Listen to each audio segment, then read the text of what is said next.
The Late Night Alternative with Iain Lee on Talk Radio. We have ways of making you talk.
We go. Beautiful, beautiful, beautiful. 034991000. The Super Furry Animals popped up on shuffle on my iPod, and it made me think my luck was in. I am up, dear listener, for a game of iPod roulette. If you have an iPod, an MP3 player, a phone with songs on, a laptop, whatever you got, phone me up now. 03444991000. Let's have a game of iPod roulette. Very, very simple. 3 rounds. We take it in turns. We set it to shuffle. Whatever comes up, we have to play it against each other.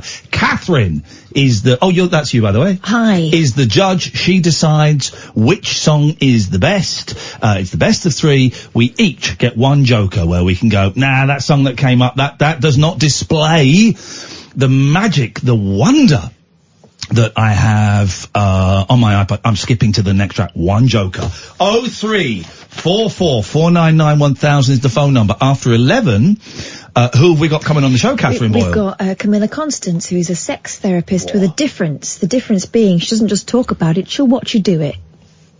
She sits in and she takes notes and offers direction while you're having an erection, I guess. Direction of the erection, which is the title of my autobiography coming out soon on Amazon. 03444991000. If you got any sex questions, phone up. She'll know exactly what's what and where it goes. And where you could put it once you're bored of putting it where it's meant to go. And of course, you know, dear listener, how this show works. Catherine and I'm Iain Lee, by the way. Some of you may remember me from stealing strawberries in the bloody jungle. We sit here and we talk about stuff. We're going to avoid kind of the whole Boris Johnson, prime ministerial cabinet kind of thing. But you are very welcome to call in about those things. A lot of people were saying online, it's a little bit unfair that Iain was talking about politics, and he doesn't allow his callers to talk about politics. That's not true. I've never banned it.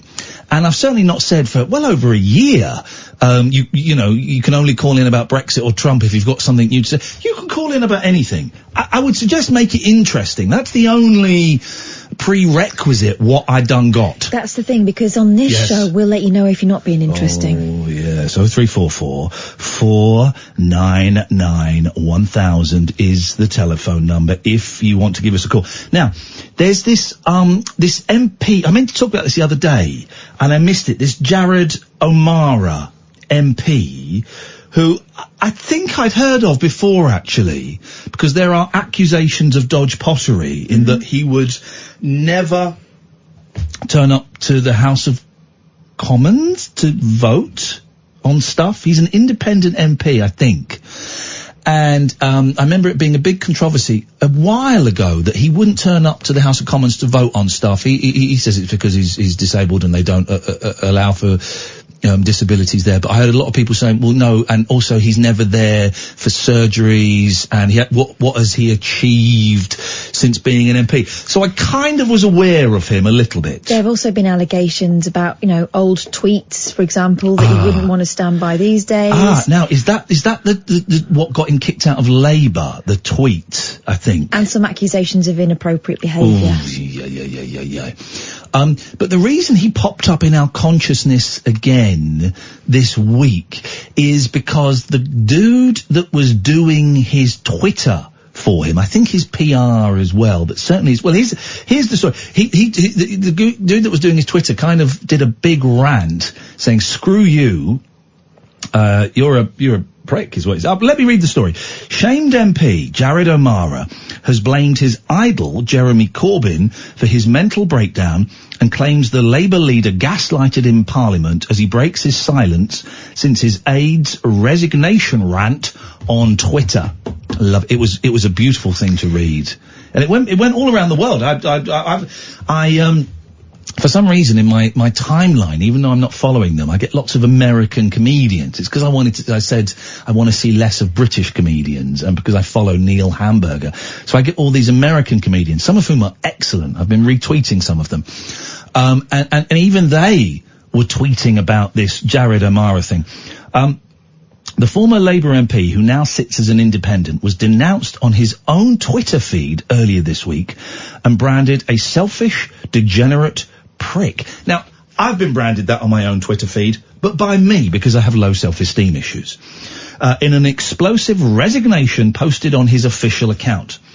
In a statement posted on his website today, Mr. O'Mara said he would be taking time out to receive professional help and apologise to his family, friends and constituents. The 37-year-old who unseated Nick Clegg. Oh, Sheffield, yeah. Right, okay. It's all making some kind of sense now. The 37-year-old who unseated Nick Clegg in the 2017 general election also lambasted Labour leader Jeremy Corbyn, saying, one person who constantly snubbed me and treated me less favourably than other people was Jeremy. He was the biggest shock of that election, not my victory. He has not been the man I thought he was, nor what he appears to be, to the point that he and his team lied to you all last year. I was never let back in the Labour Party, as they said, nor was I ever ordered to go on training or warned.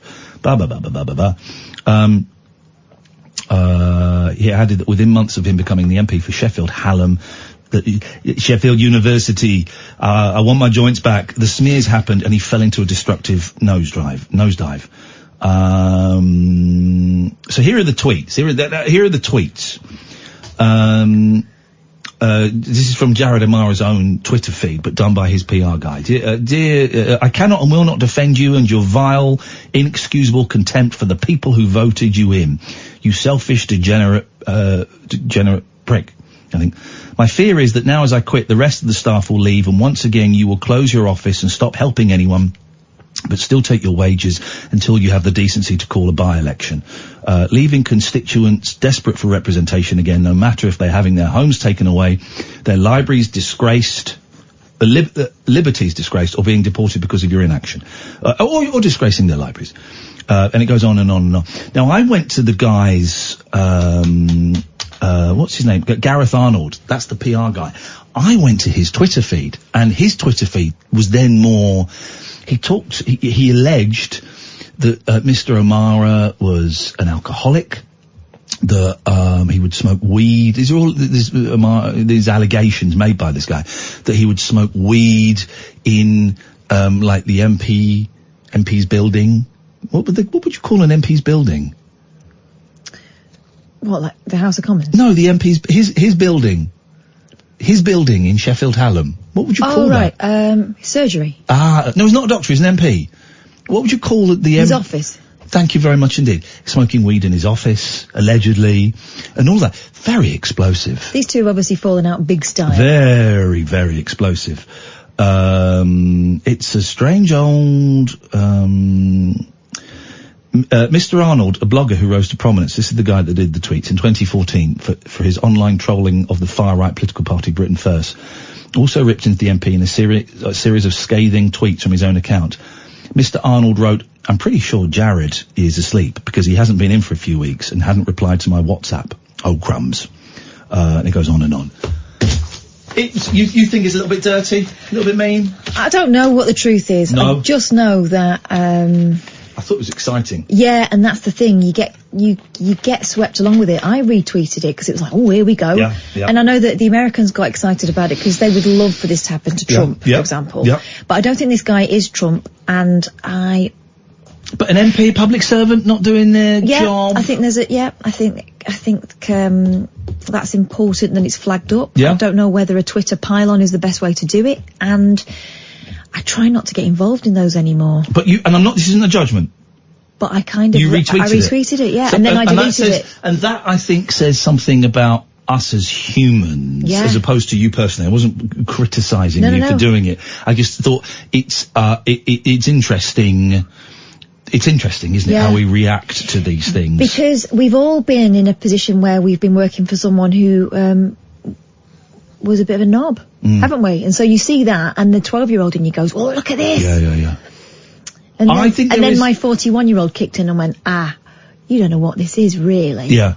I don't really want to get I think involved there in is something in it, in that he's an MP. Yeah. Were it a pop star, I think it's slightly different. I think if these allegations of drug and alcohol abuse in a public office, Yeah. and therefore neglecting his job, then I think there is something in it. And if that was the only way this guy could get the attention, I mean, I saw some people calling it an intervention. That's being perhaps a little bit generous. But if that's the only way this guy could get the attention of people to say, there's a huge problem here. We might have, and I'm just, a drug abusing MP here and no one's taking any notice. Yeah. Then I kind of think there's something valid in it. Absolutely. But then, you go a thought further, and Yeah. drug addiction Yeah. is a medical problem, isn't it? But sometimes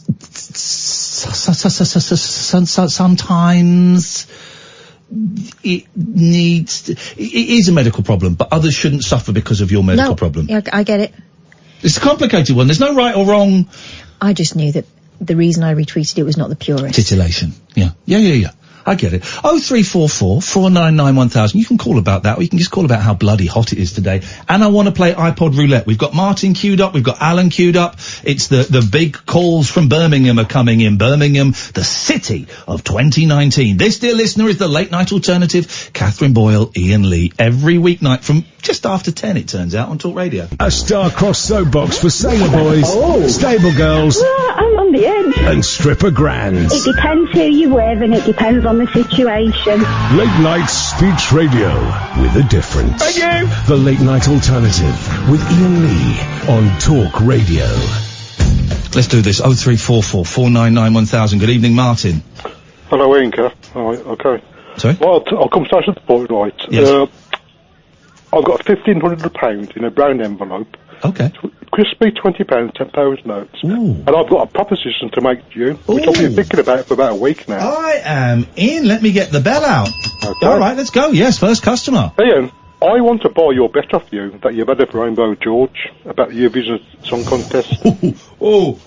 Now, for those who don't know, I have bet Rainbow George, he has bet me £2,020 that he will not only have a song in the 2020 Eurovision Song Contest, but I think I've got this right, haven't I, Catherine? It's going to win it. Yeah. So far, with 11 months to go, he hasn't even written the music for the song, and he's not got in touch with any of the countries. And Martin, you want to buy... I'm prepared to buy your bet off you, yes. I'm a gambler, and I think that's it. Right, so the bet that I've got that George won't win the Eurovision Song Contest for £2,020, you want to buy off me for, sorry, how much? £1,500, which gives roughly as a 1 to 2 in my favour. But for you, it's an easy £1,500. So, Yeah, but it could be an easy £2,000. £2,020. £2,020, yeah. That's why I know you lose £700 on your bet. Ian. Well, I no. just did. Well, hang on a minute. You're a terrible mathematician. I lose £520. No, it's 2020, isn't it? Yeah, and you're offering me 1,500. At 720. That's 520. Am I? One of us is being dumb here, Catherine. There's a very, very strong chance it's me. It quite often is. But Catherine? No, I says £1,500, Ian. Yeah, and the bet is for 2020. Yeah, not 2,220. Not 2,220. Yeah. I thought it was 2020. Sorry, like you're right, Ian. I apologise for that. Okay. No, I might be able to get more money out of this guy. Keep him talking. Okay, yes.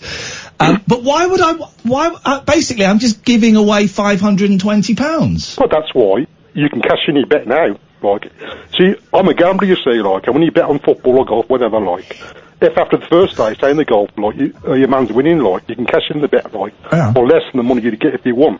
Thing is, you say you're a gambler. This isn't really gambling, is it? This is taking money off an old man who's not done any work. Which, by the way, I am totally up for. I am totally up for. Catherine, 46 is not old. He's a young man, isn't he? No, she's talking about George, you muppet. Oh, George. Oh, sorry. I apologise. I'll tell you what I'll do. Let me make a deal with you, Martin.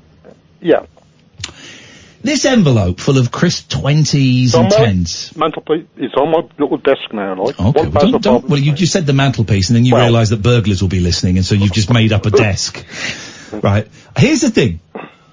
Quite often in exclusive gambling dens, you have to pay a fee to sit at the table. Yeah. If you pay me a fee to sit at my table, I will consider your offer. Ian. The fee is, hear me out. Hear me out. Yeah. You pay me £100. Yeah. I will consider your very generous offer. Now that sounds fair to me, Kath. What do you reckon? Sound fair? Kath's my gangster's mole. For Ofcom reasons, I'm not getting involved. Okay. Yeah, I know. Yeah. Ian, right, okay, right. Can I just have a quick follow up to this, like? Are you and Kathy going to bring your rabbit down? Your rabbit. Sorry. I don't know about my rabbit. Oh, sorry. The rabbit hole down to Birmingham in the near future? No. Oh, that's a shame, like. We might do. Do you know what? I've just started booking a couple of extra dates tonight. We're looking at doing one in Brighton in October. We're looking at doing a picture show in London in September. Find me a venue in Birmingham. You've got a lot of fans staying here, like, they listen to talk. Oh, I know the listeners there. I did a show there for 4 years. But find me a venue in Birmingham. I'd only come down to if you brought the rabbit hole down to Birmingham, like, I'd only come down on one condition. Yeah. That Caddick wasn't there, like, because the last person I would have bumped into is that. Alan, what do you think about that? I want to go. Is Caddick on? I'm here, Martin. How are you? Alan, after you got banned from Harpen stores, like, for your misbehaviour, like. Excuse me, I apologise, but it's not my fault for Gatford doing like me. But I've been a bit aggressive, like, down Harpen. Really, no, but I apologise to the Gaffer. Okay, Alan. Like, you wouldn't let me back, even though I apologise. I'm getting a word of this. Yeah, but, I mean, the thing is, Alan, like, when you go in pubs, like, you got a lot like the Brummie Archers. You know, you can't just go around, like. No, but I'd never it's set near Birmingham. Anyway. They talk like that. Have you been banned from the Green Man as well, Alan? No, I don't. I've never been in the Green Man. Or the Vine? No, I'm allowed in the Vine. Okay. So, Alan, right, if Ian and Kathy did bring down the rabbit hole down to Birmingham, would you behave yourself? Yes. Definitely. Yeah? And we could have a point after. As long as it's not to my stores. Because I would look, why I asked Ian about if him and Kathy was bringing the rabbit hole down to Birmingham, because that's when I would bring the £1,500 down to Ian to hand it over to him to buy the bit. Well, here's the thing. If you have to give me £100 first for me to consider your offer. But is George still up for this bet, or... George is still up for the bet. I'm still up for the bet. But for me to consider selling the bet to you for £1,500, you'd have to give me £100, which is separate from the £1,500. Otherwise, I'm not even going to consider it. Okay, so I'm still making 400, am I? 420. But you give me the £100, and I'm considering it, and I may say no. That's a deal. So I may say no. That is a deal. Oh, I love this. this. What kind of gambler are you? A really bad one. All right, well, if you send me the £100 and then I'll consider whether I sell you the bet for £1,500. Well, so I send a cheque down to TalkSport Studios in your name then. You did say cash, if I'm completely honest, Martin. I think but cash is a bit dodgy in the old letter thing. Well, I'm happy to meet you at an underground car park or a bus station somewhere in London. Well, I'm just so confident winning this bet, like, but you are like yourself, you know what I mean? 100 quid to consider it, and I might consider it. It's as simple as that. He's getting cold feet. He is, exactly. Thank you, Martin. Goodbye, Helen. 0344 499 1000. I'll look into Birmingham, actually. 0344 499 1000. Danny says, man breaks the world record for saying the word like in a conversation over 1 million times in 5 minutes, live on Talk Radio. Wow. This is the late night alternative. Catherine Boyle, Iain Lee on Talk Radio. After hours amusement for anarchists, air hostesses and jet-lagged Antipodeans. G'day, coppers. Can I crash on your floor? The late night alternative with Iain Lee on Talk Radio. Nice to see Ken just calling up and then realising he's not welcome on this show and putting the phone down. Which is great because we don't want his homophobic bigotry. Although I do want to tell him that I'm bisexual now. I want to tell him that. I'm sure he knows. Dad! Something to tell you. 0344 499 1000. Did you say I want to tell him I'm bisexual now? Yes. Yeah, I want to tell him. That's what I wanted to tell him last time, but he put the phone down. Right, okay. I just want to let him know. See what he says. See, further evidence of the devil within, of course. Well, I'm up for anything these days. iPod roulette, if you want to give us a go, you're very welcome. Oh God, someone's put the boring old man signal. George is calling in. What have you got for us, Catherine Boyle? Well, Billy's still upset about Ruta Haga, so... Ruta Haga passed away. I think we're all upset about that. Oh, this is a shame. Runners who took part in a cancer charity race have been told their times were wrong because the route was tampered with. Oh, hey, this reminds me, right? When I was about 14 or 15, the teacher I hated the most because he was a bully, horrible man, but he made me do cross country. He thought I'd be good at it because I was long and skinny. I wasn't. I was a sprinter. But he made me do cross country. And once we entered cross country in Black Forest. No, not Black Forest. In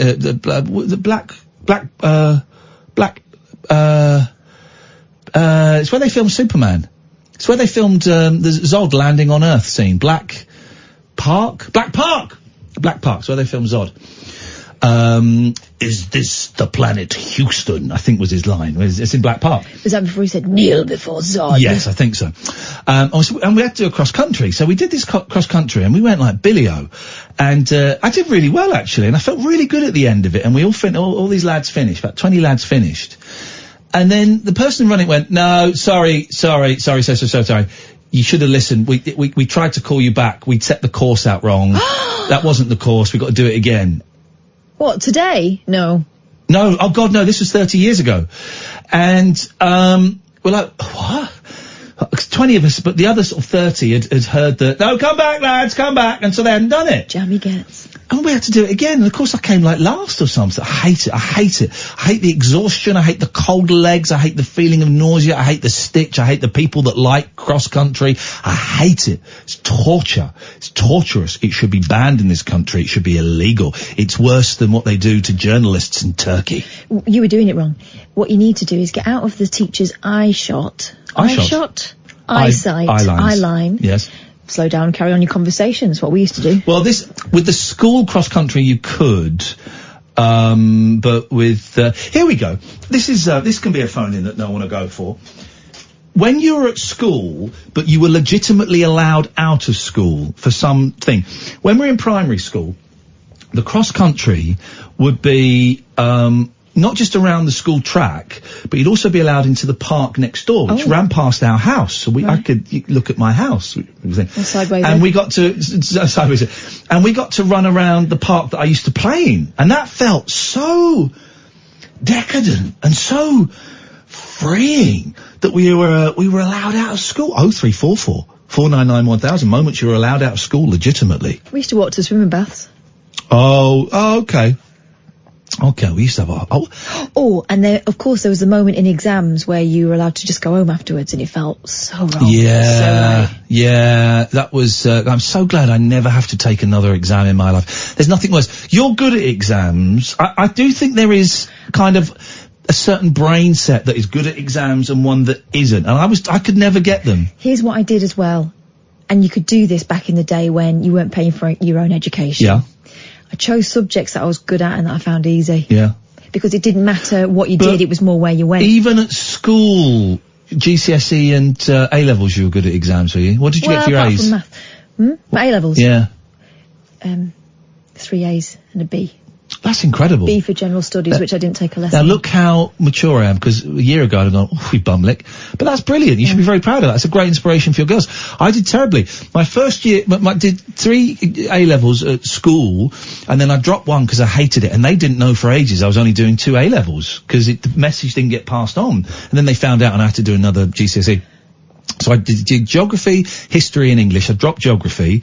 I got an N or a U for history. I got an E for English. Then I went to college to do psychology and sociology. I failed psychology, but I failed sociology, but I got a B in psychology. And that was simply because I found sociology so boring. And one of the teachers would say marijuana instead of marijuana. And I got an offer to a university that said, well, you've got 1 E. All you need is 1 more E and we'll have you in for our drama course. So I just threw everything at psychology. I hated exams. But your brain... Just remember stuff. Yeah, and you know how they work. It was languages which just clicked with me. It was more of an instinctive thing. So what were your exam results in? But Michael and George, we'll come to you in a minute. What were your A-levels in? English, French, Spanish. Okay. And I did GCSE German in a year, got a B for that. And I did general studies. That's the same Fachklasse. I was terrible at it, actually. But, yeah. I did, well, here you go. I was quite good in German until I started dicking around. And then I did German GCSE and I got an E. And then when they found out that I dropped one of my A-levels, they made me do German GCSE again. Nothing more humiliating than being a sixth former, having to sit in with the year below you. And I think I got a D in German that year. Right. Hated it. But at that point I was kind of, I hated school anyway. I really was not where I wanted to be in terms of being at school. Thing was with German is that I'd learned my French and Spanish I'd learned from being over there and being kind of left to it and learning like a baby, parrot fashion. I couldn't really learn it sitting in a classroom. I was going to fail Spanish GCSE, and then I did the Spanish exchange. It just clicked. I think there is an argument, and I've heard this before, that school is quite often wasted on kids. Because I would love to learn all that stuff now. Yeah. I would love to. Physics? You're going to teach me physics for free? Yes, please. You're going to help me. You're going to let me read some of the greatest works of English literature and then explain the bits I don't understand for free. I'm in. Also, but at 12, 13, 14, I didn't want that. Also, university I didn't pay for. And when I think about how, God, when the lessons were ending, I was like, I had my coat on, I was ready to go, I just wanted to get out of there, and I used to sigh when the mature student asked another question. Yeah. But of course I get it now, and I also think, God, if I'd ever applied myself, I spent a lot of time dicking around at university. Do you mean dicking around? No, I don't. I mean, messing about and not wanting to be in class. Okay. And, I had a brilliant time and everything. And grew up, and it's that nice little cushion between being a kid and being an adult. It's all safe and, well, largely safe. But if I'd just gone there to learn, the mature students did, I could have been an ace, 0344 499 1000. Let's go to Michael. Good evening, Michael. Good evening, both. Michael, what can we do for you on this this rather warm evening? So I'm so glad the day is now done, because I knew this morning that I was Michael, are you on speakerphone? Ian, you asked me this last time. I've been listening long enough to know you will almost execute somebody if they go on speakerphone. I am definitely not on speakerphone. Just a pony phone. It's just a pony phone. Michael, please accept my sincerest apology. You are a good man with a crap phone. I just have to be so vigilant these days. There are people out there that want to bring me down, that want to stab me in the back, that want to get me riled up, and I just have to be on guard, Michael. And also the heat. And I apologise, and I'm so sorry. Please, do you accept my apology? Thank you for your apology. Yes, I do accept it. I understand. That is a great man. That is a great great man speaking there. Big man, a huge man, big heart. A lot of people using the heat as an excuse to give us plenty of mood and tood today. You saw it was kicking off in Waitrose, Kicking off in Waitrose of all places. It was like middle class Armageddon. Well, they had the fridges were all broken, so they were taking all the cream and all the frozen, the chilled things, not frozen. Why did you struggle to say that? Because it wasn't the frozen things. I was correcting myself. Okay. All the chilled things were being removed, and there was a lot of kerfuffle about that. But also, I went to collect a parcel beforehand, and unusually, the Waitrose staff were a little bit rude. A little bit short with you, which is because you're quite a tiny woman yourself. Anyway, Michael, my brother, my blood brother. And I would, if I saw you, I would cut the palm of my hand and I would cut the palm of your hand and we would swivel our hands together and we would be blood brothers. Unless you have a communicable disease, in which case I would have to opt out on that and I would just spit. I'd just spit in my hand and you'd spit in yours and we'd do a spit. We'd be Spit Brothers. That's communicable. By the way, the Spit Brothers, if that's not the name of a porno tag team, then god damn it, I've got no idea what's going on in the world. What have you got for us, Michael, please? Well, yeah, the first thing, so I'm glad the day's over because I knew this morning I was going to get a lot of people complaining to me about the heat. And he's like, I probably saw 20 people today and I would say 19 of them said, "Oh, it's a hot day, isn't it?" Well, yeah, of course it's bloody hot. We all know how hot it is. Let's talk about something else. Why are they bringing their heat troubles to you? Are you a weatherman? Not at all, no. Just strangers, colleagues, friends, family, whoever. But I've known about the bloody weather. This is a British cliche, but it is true.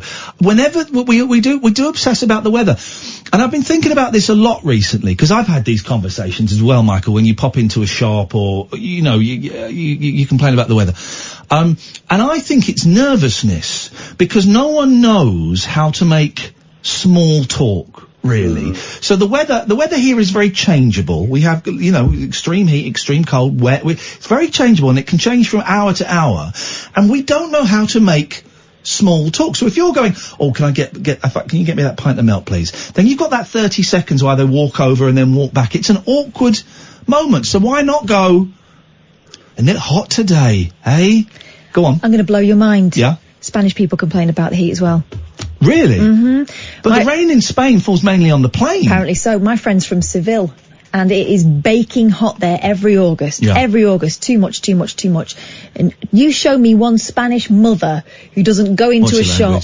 Doesn't go into a shop and go, ay, que calor. And they complain about it, and they fan themselves, and they're a little bit extra about, just how hot they are. I think it's a human thing. Here's what we're going to do tonight, and this is thanks to you, Michael. We're going to learn how to complain about the heat, but in different languages. So what do they say in Spanish? Oy, que calor. In Greek, they say popo zesti. Popo zesti. It's a great one. Popo is like, oh my God, popo zesti. So they moan about it there too, right? Yeah. Fair enough. Fair enough. Well, that's fair enough. If anyone could complain about the heat in a foreign language, 03444991000. Yes, Michael, point number 2. Well, I suppose building on that, if we can. Yes, we can build on it. It's a strong foundation. I think, the whole small talk thing's a really good shout, isn't it? I think I used to feel like that, like I need to fill those silences of 30 seconds, but I think with a bit of discipline, you can learn to sometimes enjoy that little bit of silence, Ian. What do you think?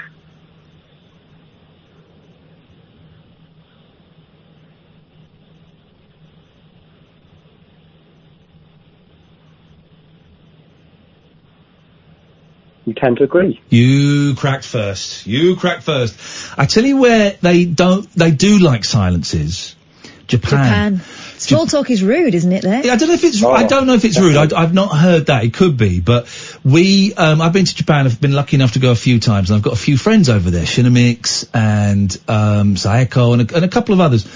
And they're very hospitable people, and they would always take us out for meals and nights out. And you'd just be sat there.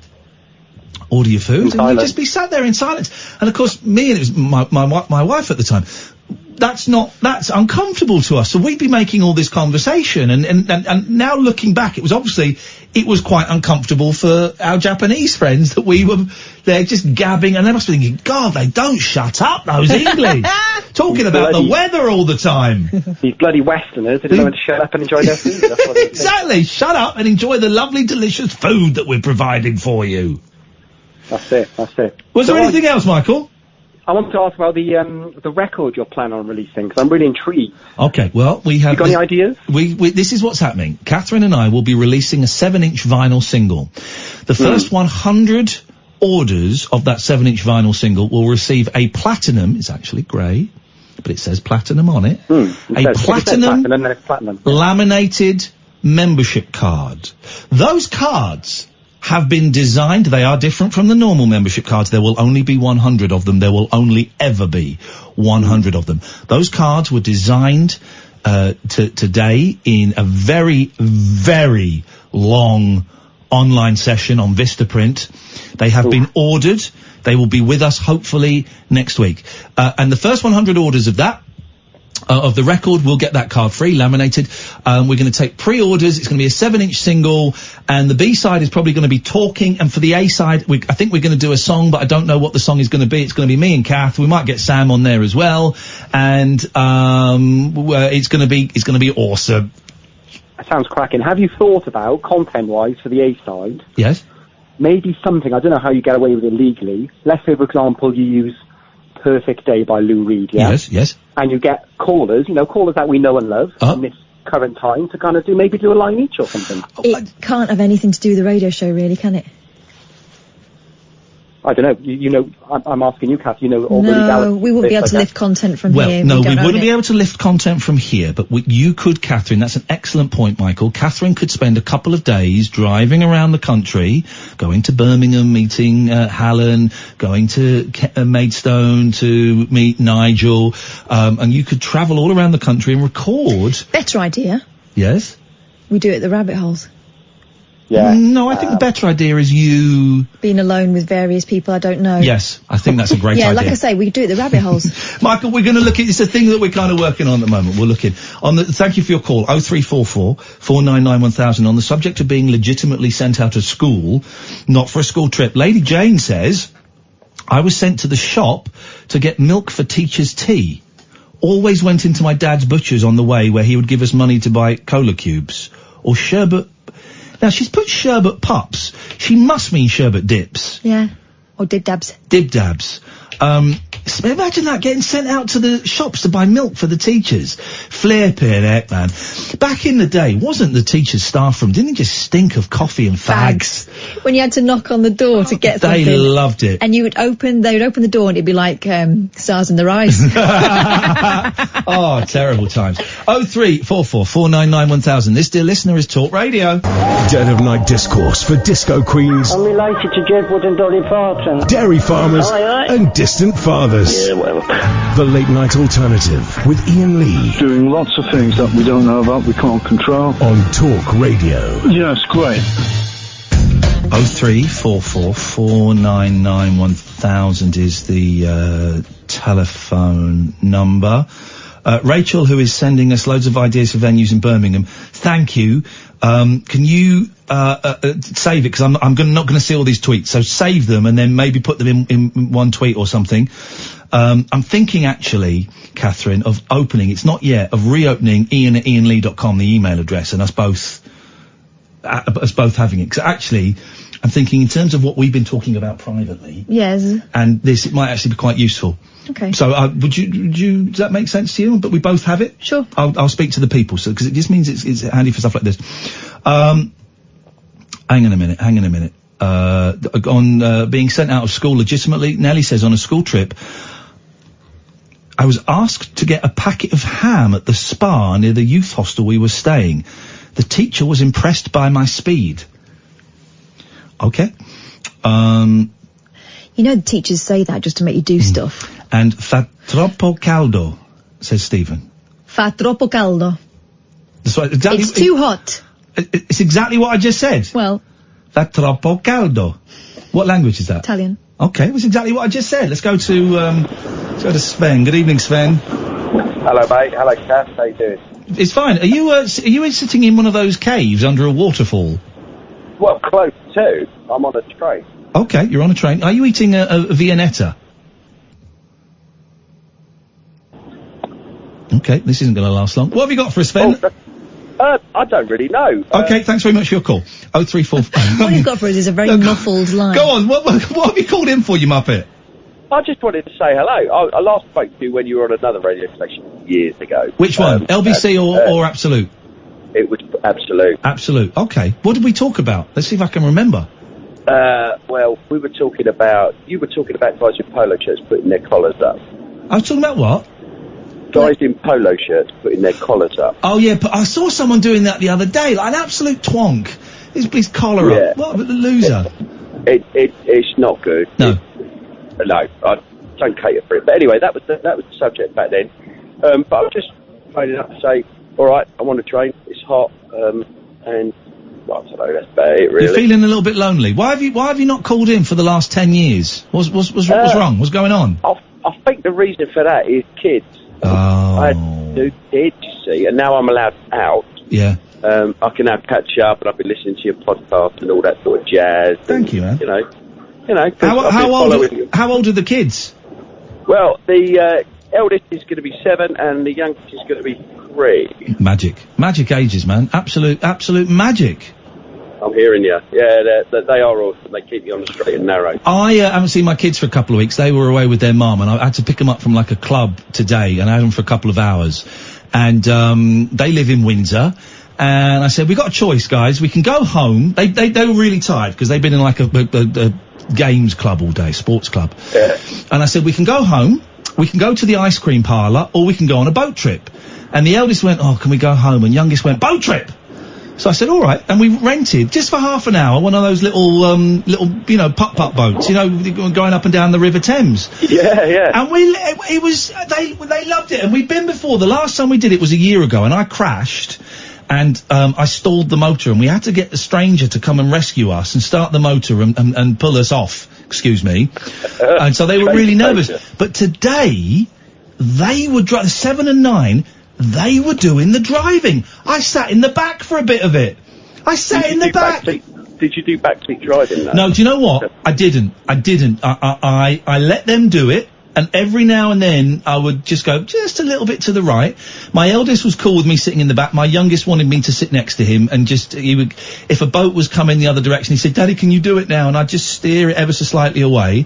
But they were incredible, Sven. These are the joys you've got to look forward to. Oh, that sounds pretty awesome. Can I just also add very quickly? Yes. Is that I've been sort of like following, what's been happening with you over the years and stuff like that. Yeah. I'm ex-army.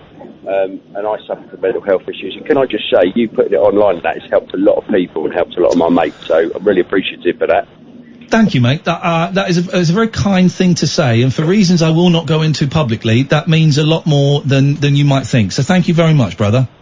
No, that's awesome. And that's another reason why I've called up, just because I was dealing with difficulties as well. Yeah. But I'm pretty much out the other side. And, and following you, and, hopefully I'll call again. And nice one. Shoot the breeze, and I just wanted to say, I think the two of you are doing an amazing job. Sven, you're a good man. Call us when you're not on a train next time. But what a lovely call. Thank you very much indeed. There were some people who, when I started talking about mental health, went, no, come on now, stop that. You don't want that out in the public. And then when I talked about, saying actually I'm bisexual, no, come on now, we don't want that out in the public. That's nobody's business but your own. So getting a call like that, Sven, makes it all worthwhile. I appreciate it. Let's go to George. Good evening, George. Good evening, Iain. Good evening, George. Hello.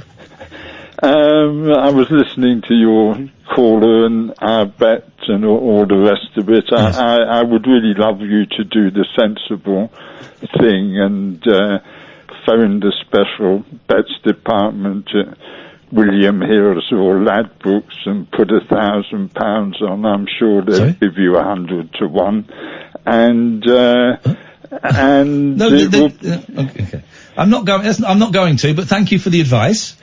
Why are you not going to? Because I really can't be bothered. I'm far too busy. But thank you for the suggestion.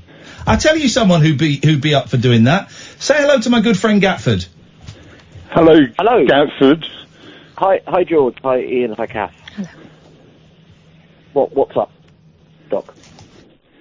Well, I'm trying to get Iain to put £1,000 on a song called a new song, subtitled "Let's Tick Together," I want him to put £1,000 on. I'm sure they'll offer him 100 to 1. So, £1,000 to do what? Hit number one? Be the Christmas number one? No, win next year's Eurovision Song Contest, the 20. I think they'll offer you more like 20,000 to 1. No, they definitely wouldn't. But we're never winning Eurovision at the current moment, so that's not going to happen. And I don't see Iain donating £1,000 to that, if you ask me my opinion.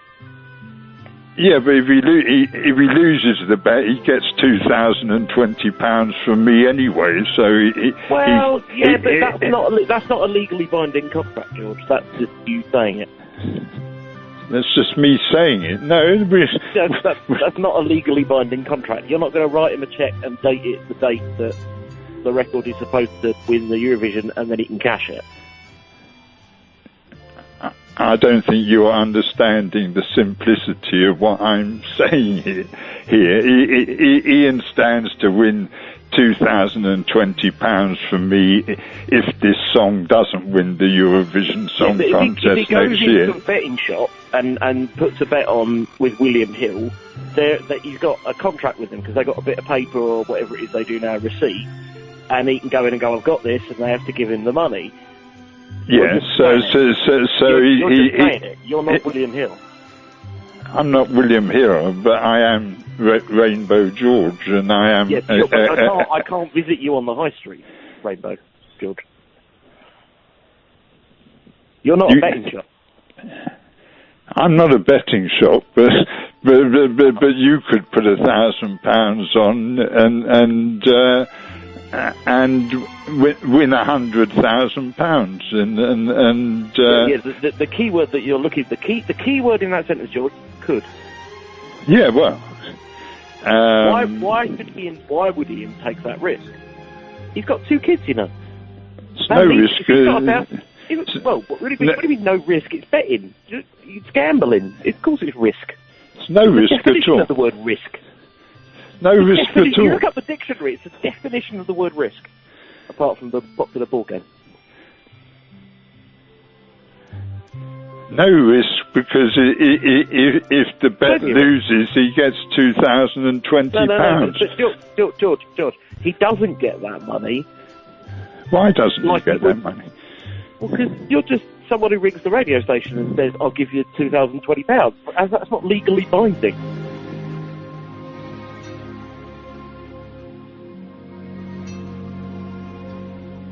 Anyway, I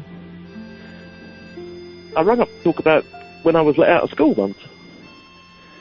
Can I tell you about that? Tell me about it. Yeah. In our final year at school...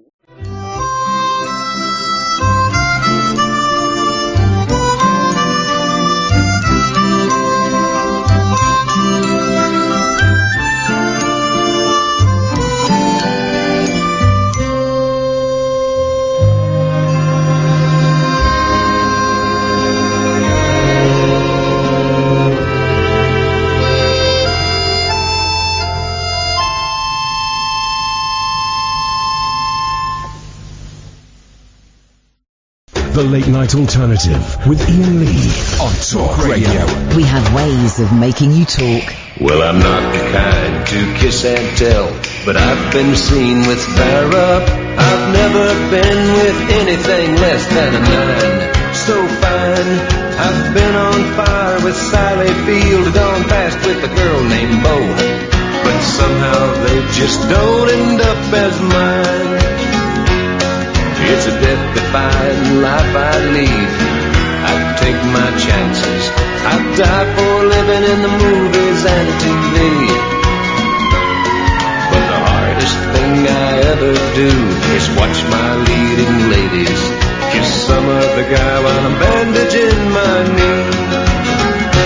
I might fall from a tall building, I might roll a brand new car, 'cause I'm the unknown stuntman that made Redford such a star.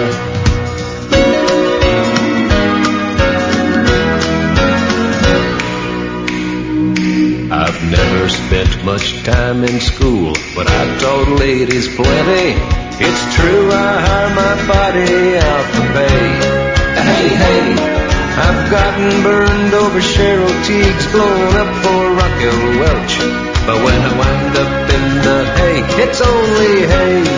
Hey, hey, I might jump an open drawbridge or Tarzan from a vine. 'Cause I'm the unknown stuntman that makes Eastwood look so fine.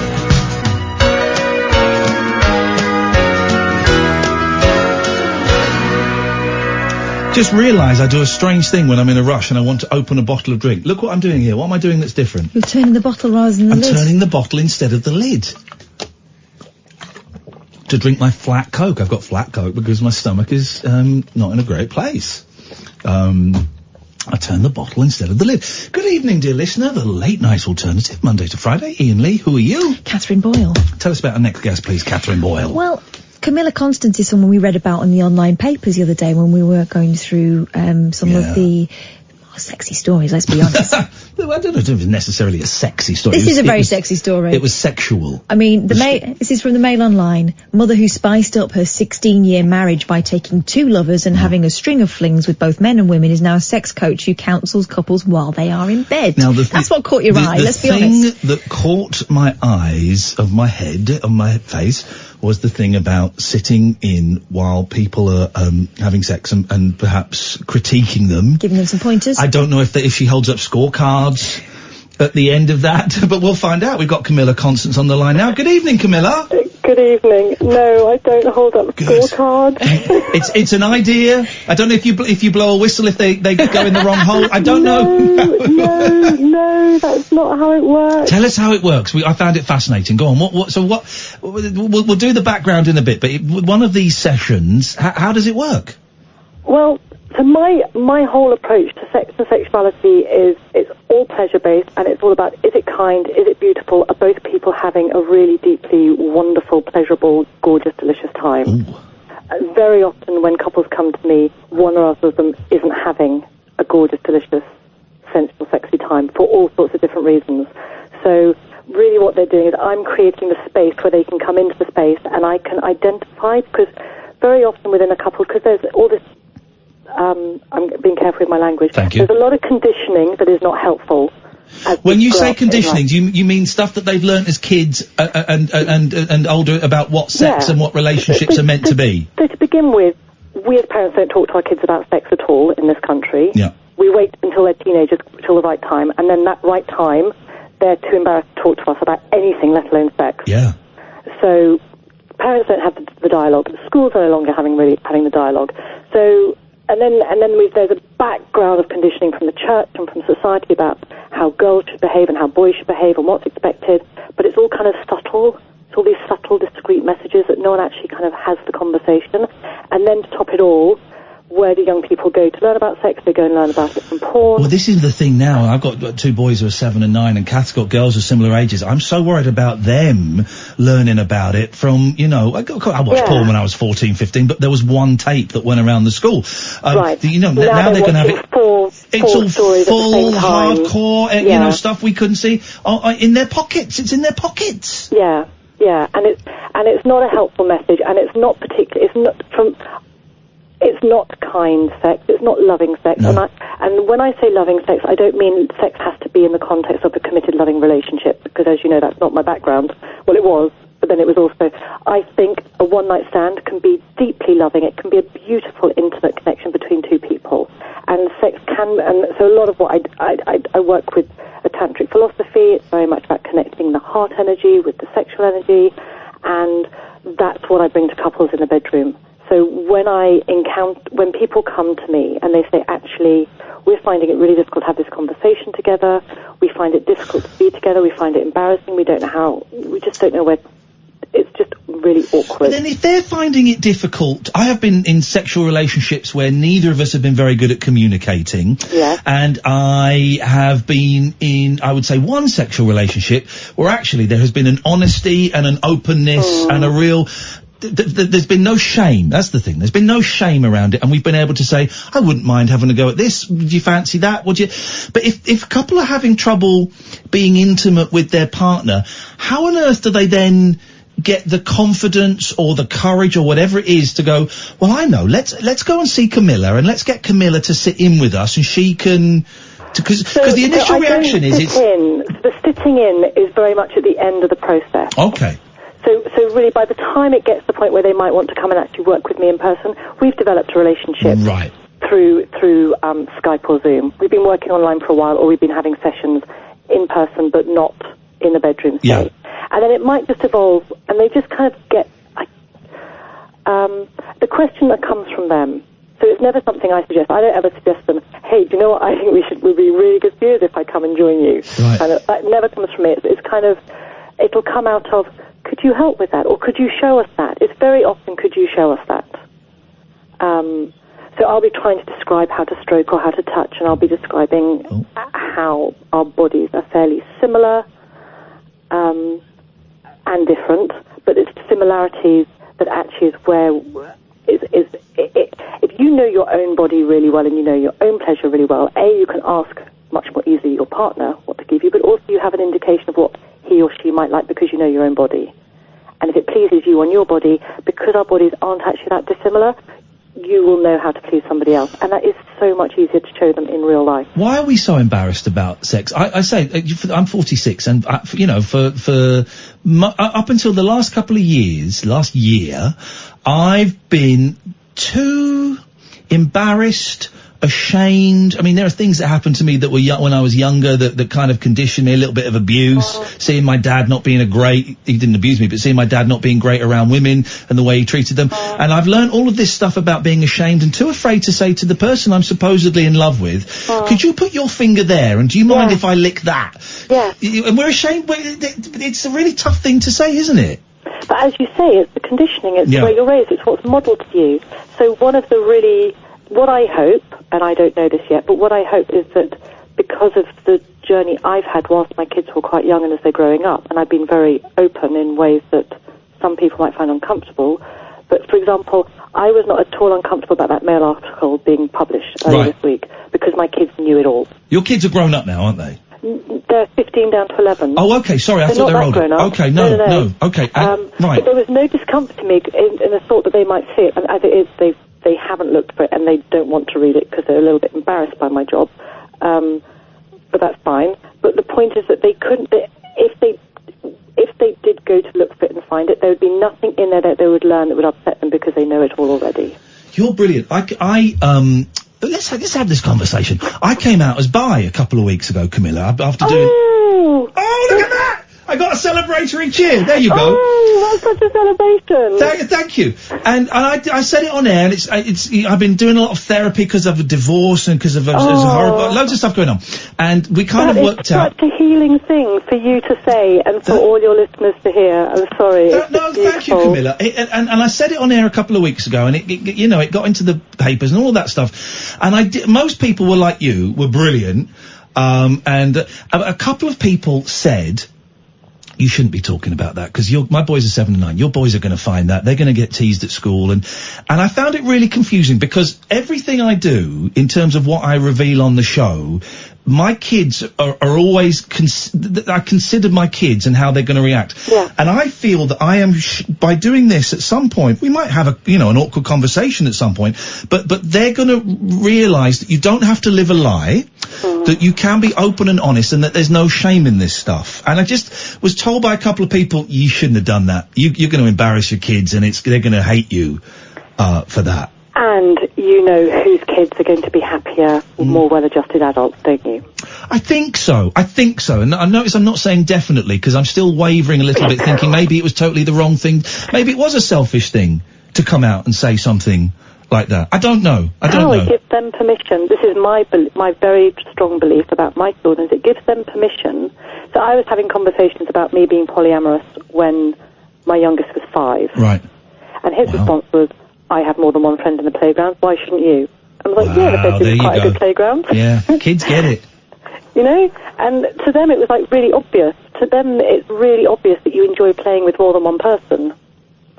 But there was absolutely no judgment, but that was because my honesty, my openness and my sharing with them came before their embarrassed years. if I shared that story now with them, I think they'd all squeal with pain. Of course they would.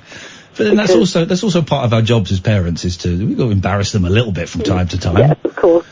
But I really, truly believe that they have grown up. So first of all, my daughter has grown up knowing that sexual pleasure is a female entitlement and right. And that if you are not enjoying something sexually, then you just say no to it. That there is no consent without pleasure. That's a really important lesson, isn't it, Camilla? I as a mother of daughters, and, you know, I grew up in a household where I was one of two daughters, and my mum was always really open. My dad didn't really want to know about any of that stuff, and he left it to my mum, but thank God we could ask her anything, and offered she would give us more information than we asked for. But I've noticed amongst women my age and older, and maybe a little bit younger too, that there is a real disconnect between what's above the waist and what's down. It's still a little bit of embarrassment there. You know, there are loads of products that are designed to make us feel like we're not clean enough, all that sort of stuff. Oh my God, yeah. And all that is so hard to overcome, but you've got to, haven't you? Yeah, totally. And then only today I read in the paper that choking has become a standard thing in couple sex. Hang on, sorry, what? Choking. What's actually strangling them? What? So, what's it called? Asphyxiation, erotic asphyxiation. Oh, okay, yeah. It used to be a very niche thing. And that's become a standard. It's become a standard, and women are consenting to it, and I say this in inverted commas, because they think it's standard sex, and this is what they need to do. This has come from porn, has it, I'm guessing? Yes. Right, gosh. It's crossed over from niche into mainstream because of porn, and that disconnect, that women feel that they've disconnected their pleasure from sex. They just don't understand that their pleasure is the most. That's like, no one should do anything. No one should do anything in life, full stop, in my opinion, unless they're getting pleasure from it.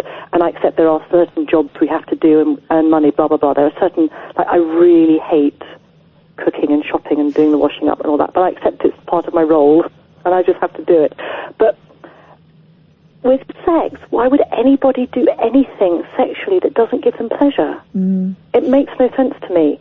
But these women are consenting to this act because they feel they have to be desirable or cool or something. Yeah. And I'm just like, what? It's because those women in porn are doing it, so it must be all right. Maybe it's just me being a bit funny about it. I don't want to be unsexy. Normal. Yeah, that whole thing. But a lot of porn, I mean, I think that there are moves towards making pornography that is less about the man dominating or the man, or a lot of it's quite brutal, and when the men get involved, I find it quite off-putting. But there is a lot. Yeah, sometimes I think that's the case, you know, and you think this has not been made with women in mind. This has been made for men to feel power. I don't even see the sexiness in it. No.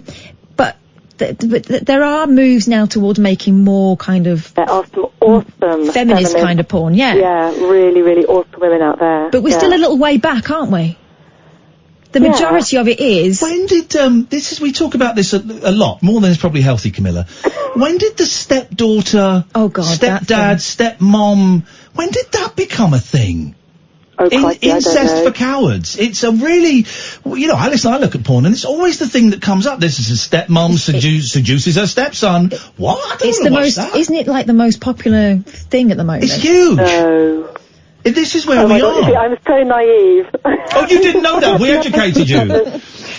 God, if we're educating Camilla, what does that say? No, it is a big thing. But also, and I get totally what you're saying about how women and young girls are affected by porn and subservience. But also, it does affect men. Men think, well, my dick isn't big enough, I'm not lasting long enough, that guy's, doing it for an hour and I can last 30 seconds. Also, am I supposed to treat her like that? Am I supposed to strangle her? Am I supposed to slap her? What is this? For me, the huge sadness is the interaction between the male and the female has just been destroyed by the world of pornography, because actually what men really love in sex is giving, yes, and receiving, but really giving pleasure. It's like this profound shift happens in a man when he pleases a woman and she kind of awakens and becomes his goddess. I mean, it's life-changing for a man, and I don't really understand why that is, but it's just a constant theme I hear from my clients. What I really want to do is please her, and of course that's then kind of been twisted into women needing to fake in order to prove that the man has pleased her rather than actually just being genuinely grounded in her pleasure and feeding back to him. By the way, what a great phrase. And when she becomes his goddess. Wow, Oh, that's a totally, great and phrase. I love that. But it is kind of a revelation when you realise you're both on the same side and one person isn't waiting for you to perform, you know? Yes, and there doesn't need to be any performance, there just needs to be connection, and there needs to be this curiosity, this playfulness, this connection, this just pleasure, just exploring pleasure. But what porn has done is it's warped how men see themselves as sexual partners, and there's this perception that really hurts them. And I see so many really wounded men because they think they're odd. And they come to me and they say, I just want to stroke her and kiss her and make love to her, but I feel I ought to be doing something else, and all my friends will laugh at me if they find out what I'm doing. What he doesn't know is that all his friends have the same problem and the same worry, because they all think they're meant to be doing what they see in porn. So they think there's something broken in them because they want to be intimate and kind and caring. Now, how warped and messed up is that you've got people who think that they are broken because they want to be kind? Yeah, what a shame. And then the next step on is that the neurotransmitters that are stimulated by porn actually really mess with a man's sexuality. So increasingly we're seeing men presenting with erectile dysfunction because... Well, that's a huge problem, isn't it, at the moment, because of porn? Huge problem, yes, because essentially the dopamine that rewards novelty that is fed very rapidly through porn doesn't reward you with a real-life woman, because funnily enough, she just isn't quite... Here's another thing that you may or may not know. This is a problem with porn stars, is that in the old days you'd have a fluffer that would help you get erect and all that. But now that isn't working. So if you're... Quite often, male porn stars who are filming, you know, quite an intense... kinky, in inverted commas, scene, that's not working for them. A fluffer isn't working, so they then have to go online and look at even harder porn so they can get it up for the scene that they're doing. It's incredible. You need to listen to, I think I heard that from the John Ronson podcast. Yeah, it's so good. What was it called? There was one called The Butterfly Effect. The Butterfly Effect. You should listen to that, Camilla. It's really, really... Catherine will send you the link after an email. It's really good. He investigates kind of the porn industry, and I think you might find it interesting. I think you might find it really interesting. I think it would. It's such a good series. Sad. Yeah, really sad, because you would think that with all this we would be becoming more enlightened, but it sounds like actually our horizons are becoming narrower. Yes. And okay, so we're talking about, and I'm finally in a place where I can be open with my partner in the bedroom and say, how about this, do you fancy that? And I'm happy to listen to suggestions. But then if you're open, it can be difficult if someone says something that you're not that keen on. You know, she says something to me or I say something to her. What then are the rules? Are the rules if you think you're not that keen but you want to please them, it can be hard to say no, can't it?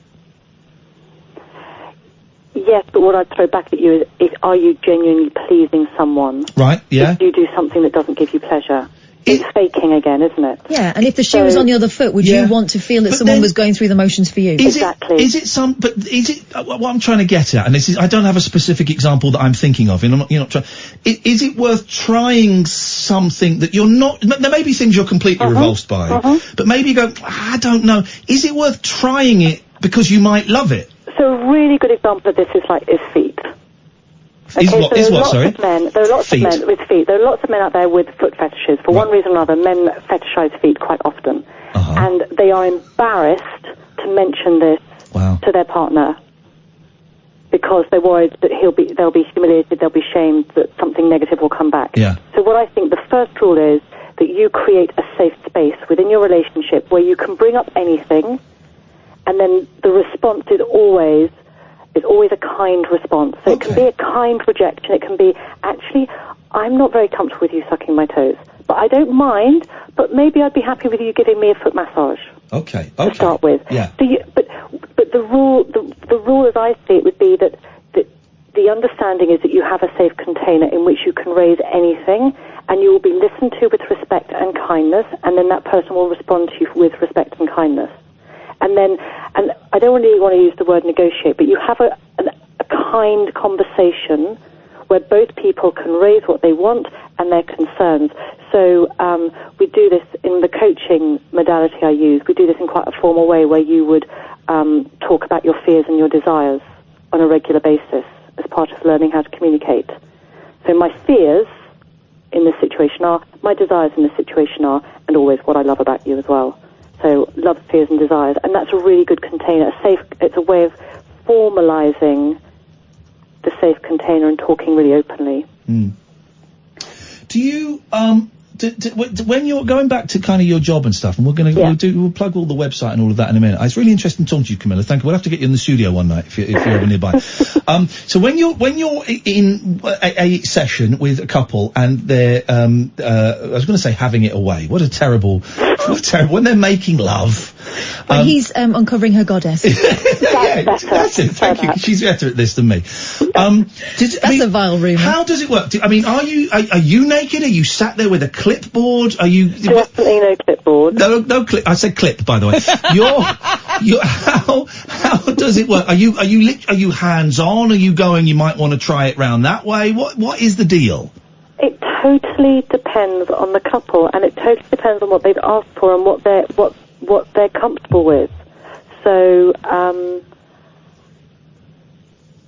thinking back. I don't think I've ever been fully naked with a couple I'm coaching. Right. But I like the way you have to think about that. But, so for example, if I'm trying to show him how to massage her breasts, and it would help to move my breasts, I'm not going to do it wearing a bra because my breasts don't move when I'm wearing a bra.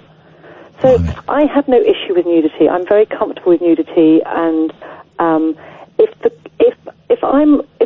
they're getting into a place where they are nude in front of me, and it is more comfortable for me to be nude with them, because that's the atmosphere and the energy in the room, then I will do that. If there's a sense that that's not right, then I won't. It really, I know it sounds like I'm being a politician and I'm avoiding the question, but I'm genuinely not. Yeah. I really cater my sessions to my clients, and I understand, and I talk quite a lot with them about how they want it to be shaped and how they want it to evolve. So one of my really big things that I teach couples is massage. I'm really, really, really massively keen on tantric stroke erotic massage. It's such an amazing way to give pleasure and learn about each other, and very often that involves me being hands-on. Because if I want to, for example, show a woman how to stroke him... Yes. I'm not sure what kind of words I'm allowed to use. Can I... So if I want to show a certain stroke on his penis... Yeah. Can I say that? You mean toss him off? No! Oh, okay, I've gone too far, right. What I mean... I love the fact I'm shocking Camilla. What I'm doing is I'm trying to train people away from that. Right. Because the tossing off is just it's just the same action, and it's disconnected, it's not thoughtful. He's been doing the same action for years and never felt anything different. She's kind of watched it and thought, that hurts my wrist and I don't want to be... No, it's not tossing off. It's an extended, lengthened, really beautiful erotic massage where you use loads of different strokes and different techniques to take him on a pleasure journey in his energy, which is just kind of mind-blowing. I love this. To prove that, she really learns about him. And that's really difficult to teach without demonstrating. Yeah.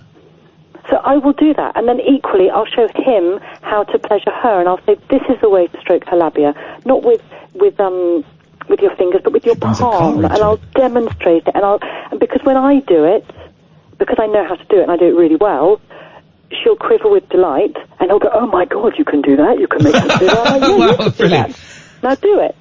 So I do get really hands-on because it's so much quicker, and it's just so quick and profound and transformational, and why wouldn't I? Because that's what I can offer. I wish I'd had a conversation with someone like you in my 20s or even my 30s. Honestly, I've wasted so much time looking for love and sex in all the wrong places and going about it completely the wrong way. And I've had decades, Camilla, of embarrassment and in shame in the bedroom. And I think there is an epidemic of that. And I think people like you are doing, I get so annoyed. You probably saw these stories about the schools in Birmingham where people were protesting outside because of they were having gay lessons, and it's and just acknowledging that people are gay saying, sometimes. Such and such might have two dads, and such has got two mums. That's all it is.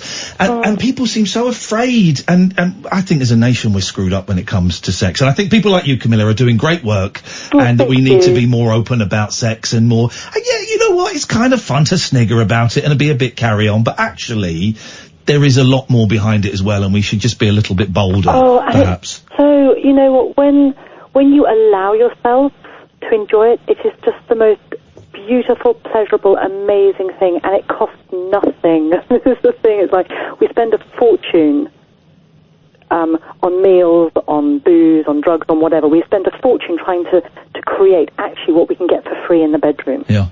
Yeah. This is a thing that is just mind-blowing. It's like orgasmic sex is way better than any drugs. And it's really good for you. We should hang out. As a recovering drug addict, I can totally agree. My God. I talk about everything on it, Camilla. Don't you worry about that. Hey, listen, it's so nice to talk to you. Seriously, if you're ever near London Bridge one night, you're very, very welcome to come in. If you ever want to come on and plug stuff, just drop Kath a line. I'm going to definitely bear that in mind. Please do. You're very welcome. Where is the best place if people want to find out more about you? My website, www.camillaconstance.com. CamillaConstance.com. Camilla, and Kath will send you the link for the John Ronson podcast, because I think you'll really enjoy it, actually. I would appreciate that. Thank you. Thanks very much. Thanks so much for your time, Camilla. Take care. Thank you. Bye-bye. Bye, Camilla. She was brilliant. I love her. She's so good. She's great. And we have a little snigger about sex, and that's okay. But actually, if we could just be a little bit more... She was shocked by how much I was giving her, man. In terms of revelation. Sorry, in terms of revelation. I loved her cheer at the start. Her work is in unlocking people. Yeah. So for you to be able to get to that place, obviously, I'm sure she would appreciate how long it's taken for you to be able to say half of that stuff. She was good. I enjoyed that. Phone lines, yes, I know, but erectile dysfunction is a big problem. There's an oxymoron some of you are picking up on. Phone lines are open, dear listener. You can call in about what we've just chatted about with Camilla, or you can call in about absolutely anything you want. You know how it goes. 0344 499 1000 is the telephone number if you want to give us a call. This is the Late Night Alternative with Kath and Iain on Talk Radio. The radio show for people who know the best part of the day is the night. The Late Night Alternative with Iain Lee on Talk Radio. We'll get you talking. I enjoyed that. Thank you, everyone. Most people were very supportive. A couple of people didn't like it. One of them is Andrew. Andrew, I hope you don't mind me reading this out. I'm not having a go.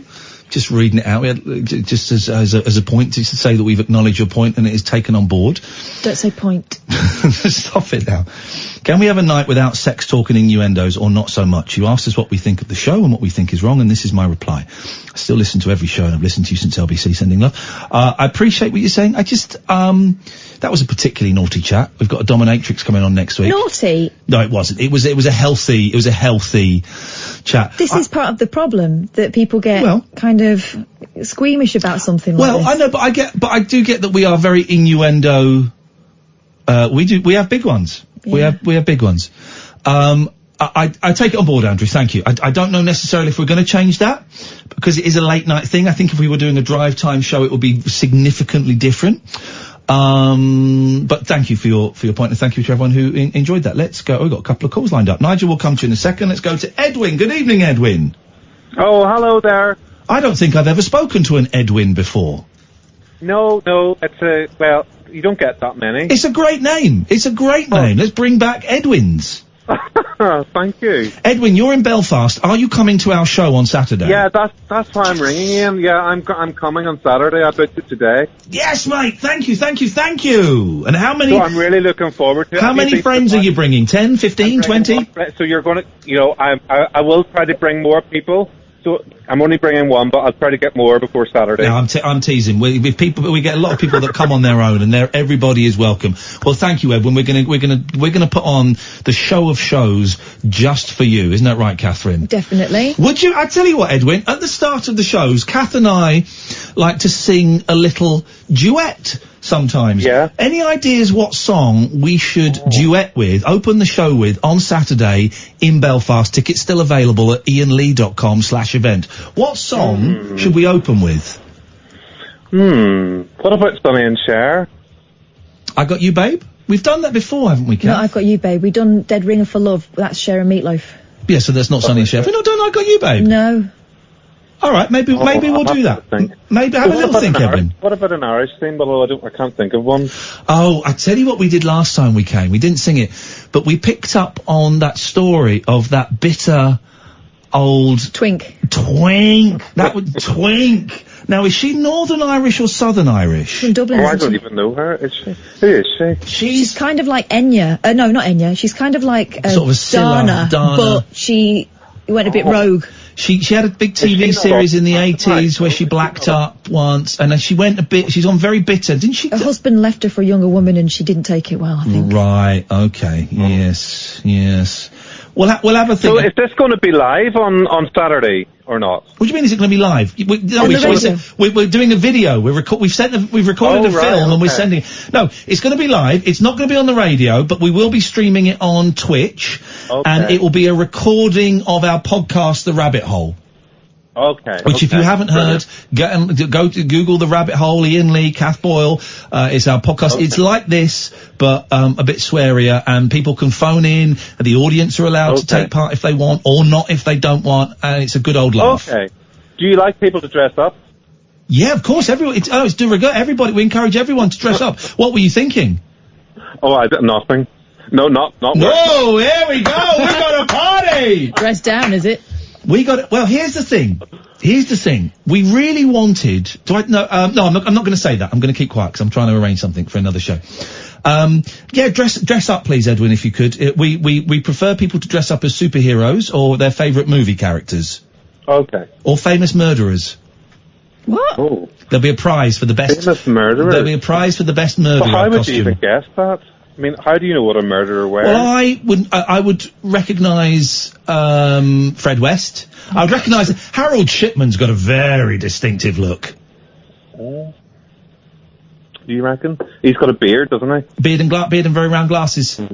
Yeah. Or Jason from Friday the 13th. That's a good Halloween, or whatever it's called. He was from Friday the 13th. You're thinking of Michael Myers from Halloween. Myers, yes. Marco Myers. Marco Myers. Marco Myers, the Italian Halloween. Or the Irish Halloween. They're all open for offers. And, Edwin, just stick around afterwards, because once we've tied it up, we stick around and shake hands and say hello to everyone. Okay. And if people want pictures and stuff, so come and introduce yourself as Edwin that, called us up on Thursday night.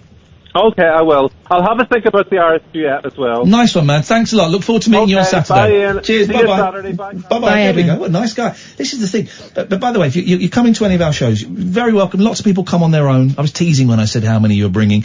Lots of people come on their own.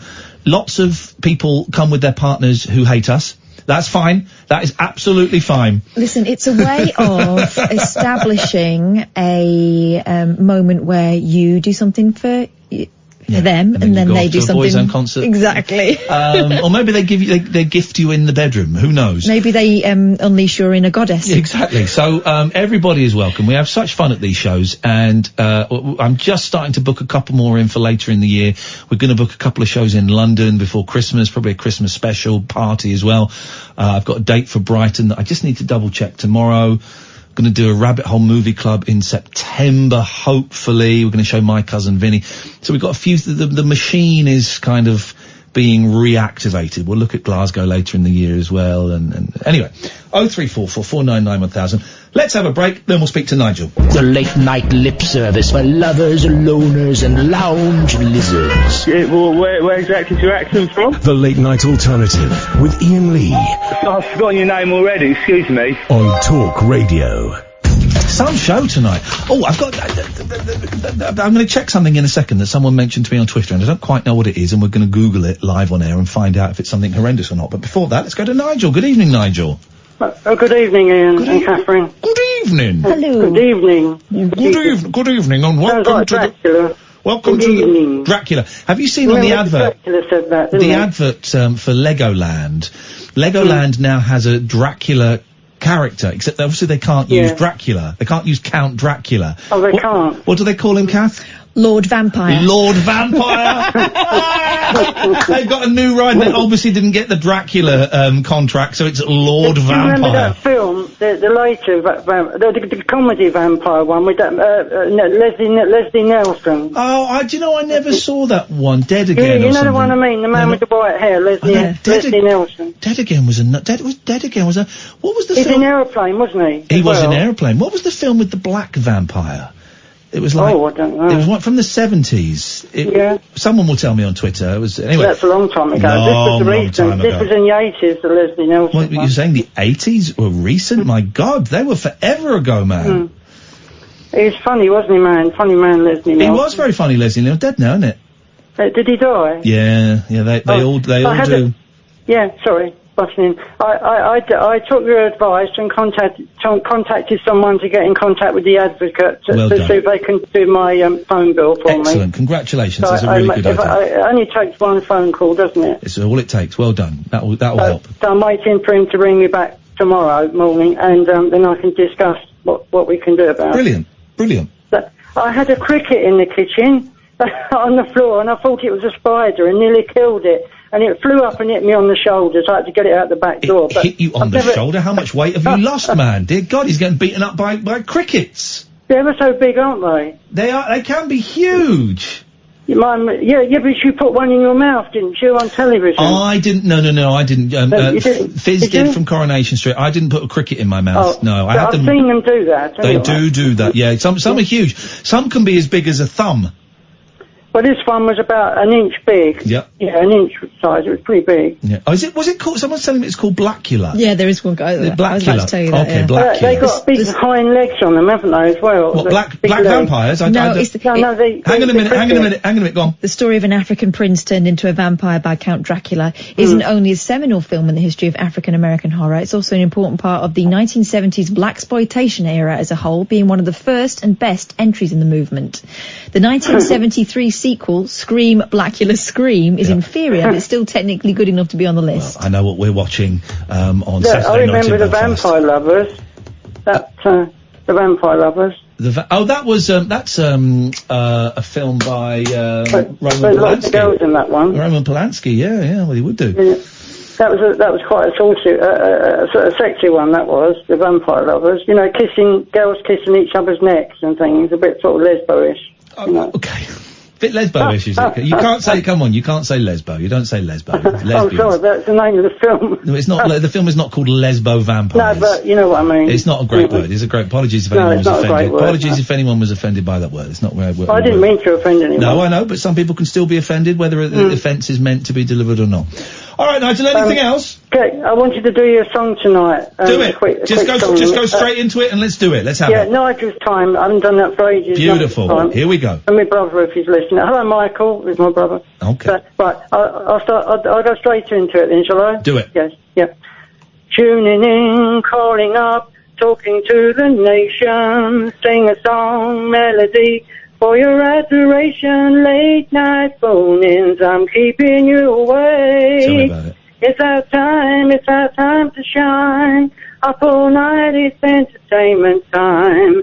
It's our time to sing another line. Whoa, it's not your time. Clouds are gone, sun is up on your horizon.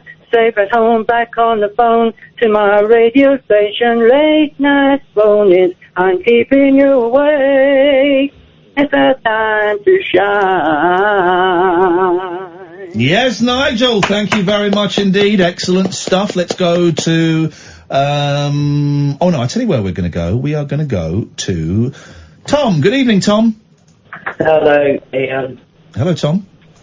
How are you? Who am I? How are you? It's none of your business. It's none of my beeswax. What can we do for you tonight, Tom? Apart from have a whip round to buy you a new phone. Absolutely. I need a new phone, actually. You sound wasted, man. I'm not wasted. We're all wasted to a certain extent, but you sound it, but okay. I'm absolutely not. That's just my general demeanour. Okay. Well, buck up your ideas, young man. Pull your socks up, go out there and get a job. Make Britain great again. Exactly. Well, last time I spoke to you, I was very much a third year at the University of Birmingham, but now I am technically unemployed. Yes, mate. Welcome to the real world. It's all downhill from here. It's really quite grim, isn't it? Well, it's bleak. It's life. What are you going to do? Really, what do you want to be when you grow up? That's a big question. Probably some sort of writer. But oh, hang on a minute. So you only left, what, like last month or this month or something? Well, I called you when I was completing my dissertation, which was like 2 months ago. Okay, so you still. Oh, in that case, enjoy yourself. Sign on. Spend your dull money on dope and pizzas. Have a great time. That's what I did. Well, this is the thing. This is the problem, though. Is like sooner or later that dole money's going to run out. Nah, mate. I managed to ponce off it for years. It's just meeting after meeting, isn't it? No, not in the 90s. It wasn't. You just went in there and you signed on, and maybe once every 3 months you'd have to go, well, I've called these people. Okay, well, thanks a lot, Mr. Apple. It's true. It's like every couple of weeks now. Well, this is Boris Johnson's post-Brexit Britain that we're living in. I'm sorry about it, dude. Very, very much so. Very much so. What was I ringing up about? I was ringing out. You sure you're not wasted? No, absolutely not. I'm just quite dozy, generally. Oh, mate. Well, we need to, brother. It's a hot day. It slows everybody down. You should see the state of my cats today. They're in no fit state to do anything. It's really hot. That's how I am. It's too hot. But I'm at a festival tomorrow. Oh, yeah? So I was just wondering, what should I wear? Shorts and a t-shirt? That's an idea. I don't know, Kath, shorts and a t-shirt is my opening gambit. What have you got, Kath? Make sure you're wearing clean pants to start with. They won't be clean by the end. There you go. The clean pants are fine, but what should I wear on a t-shirt? Should I wear a slogan? Well, what t-shirt? I tell you what, why don't you... Gosh, it is dozy. Why don't you tell us what t-shirts you have, and we'll tell you... This is the problem with the youth of today. Yeah. This is why we need Polish people and Romanians to pick our fruit. Because the British kids can't even put their t-shirts on. What t-shirts do you have? I've got one. I'm wearing one. Don't tell us the one you're wearing, because that'll be dirty and you won't want to wear that tomorrow. It's fine. What clean... No, it's not fine. You're going to have sick on it by the end of the night. What clean t-shirts... You can't wear the same t-shirt you wore on the hottest day of the year to a festival... I'm looking good. I'm looking good. In that case, buddy, stick with it. If it's working... you will be sticking with it. No, because I don't want to wear the... As you say, I don't want to wear the same t-shirt. No. I don't want to repeat myself. That'd be an idiot game. Yeah. Yeah, you're not an animal. You're not an idiot either. You're obviously a very, very bright, young person. Who's the master of his own destiny. Absolutely not. Actually, maybe I should wear this one. Okay. Yeah, okay. I would say wear... Have you got one that's got your mum's phone number on it? Certainly have if one found, that's got your... please return to Barbara. Certainly have one that's got your name in it somewhere. It's true, yeah. I've got... Well, they've all got my name stitched in. Huh? Have they? Yeah. Really? Just in case, yeah. How old are you, man? Nearly 21. But I don't think that should reflect... Hang on, you're 20 and you've done your dissertation. No, he said nearly 21. Yeah. You're 20 and you've done your dissertation. What was this Mickey Mouse course you were on? I was doing English. Oh, that's the Mickey Mouse language. I know, but you and Kath coached me through it. Oh, God. I told you on... I look forward to you opening up your results live on air. No, I've got my results. Well, I got a first in the diff. There you go. Beautiful. You're welcome. That you took, well, thank you very much. But, but you two, I called you on one of probably the penultimate night. Right. And I was just I'm having a breakdown now. I remember it. Absolutely, and I said, I'm doing Martin Amos. I'm doing an all-nighter. Can you give me some energy?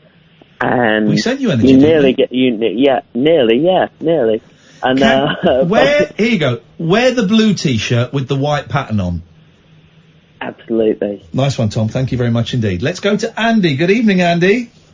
Good evening. What you thinking of wearing tomorrow? Well, I'm wearing nothing now.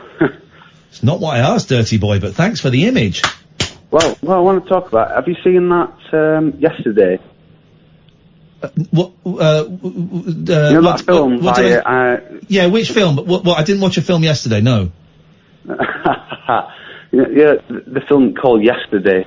Okay, well, you ruined that Abbott and Costello routine quite quickly. No, yeah, me and Kath took my mum to see it. Yeah. Yeah, because I'm a Beatles fan, and you're a Beatles fan, and I wondered what you thought about it. Have you seen it? I have seen it, yeah. Dear listener, we are going to talk about the movie Yesterday and assume... Oh, yeah, right. Assume you have seen it. So maybe you want to... No, not you. I'm talking to the other listener. Sorry. Maybe they want to come back after 11, after midnight, excuse me. Tomorrow. Yeah. Yesterday, tomorrow, I don't know what. No, I've got no idea. Right. I saw. What did you think of it, first of all, caller? What I thought about it was. Why is everyone stoned? Interesting points. Yeah. But what I'd like to know is why it really happened. Sorry? It didn't really happen. Wasn't a documentary. It's a fantasy film. No, it's a fancy film. Yes. Very fancy. But I want what you think about it. It's got Tamar in it.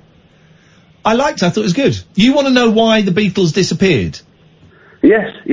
I'm happy with that. There was just some kind of cataclysmic event that set them on a slightly different timeline. That's all. And also, that wasn't the weirdest thing that happened. There was no Coca-Cola. The Twin Towers were still up. Yeah, exactly. No cigarette. I think that there was a slip and they went on an alternate timeline. That's it. Doesn't matter really, does it? It doesn't matter, but I'm glad. I was worried that it was going to all just be a dream, or there would be something would happen and they'd go back and the Beatles would exist. So I'm glad about that.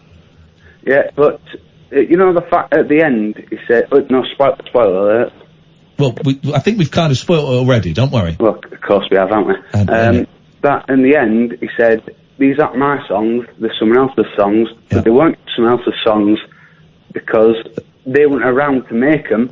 He was the one to make them, you know what I mean? But he didn't make them. They were they were the Beatles No, but songs. in that timeline, he did. Well, in that timeline, except he hadn't, because there were some people that remembered them. Yeah. Yeah, but there were only two of them. Well, there's only two that we know of. There may have been more. The others might not have had the means to travel. Also, and guys, if you've not switched off now, and you want to know don't want to know what happened, switch off in 5, 4, 3, 2, 1.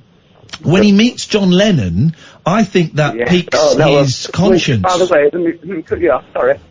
What a beautiful scene. That was beautiful. The guy doing Lennon was wonderful. Because I thought he was going to rock up and meet old McCartney or something. Like him, but look like him. I thought he was great. And I think that... Like him. Please shut up. Look like him. I thought that really got his conscience going. And he thought, right, well, I have to... That was the moment when he thought, I have to give all this stuff away. This isn't mine. This belongs to this guy.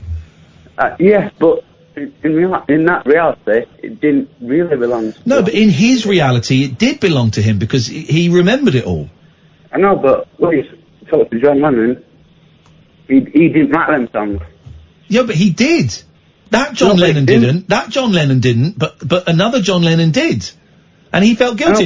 Basically, Andy, Tamwa from EastEnders has got a conscience, and you haven't. You say he's got a conscience. The biggest mystery to me was how those two a-holes got together and didn't care about anyone else's feelings. The boy and the girl were awful people.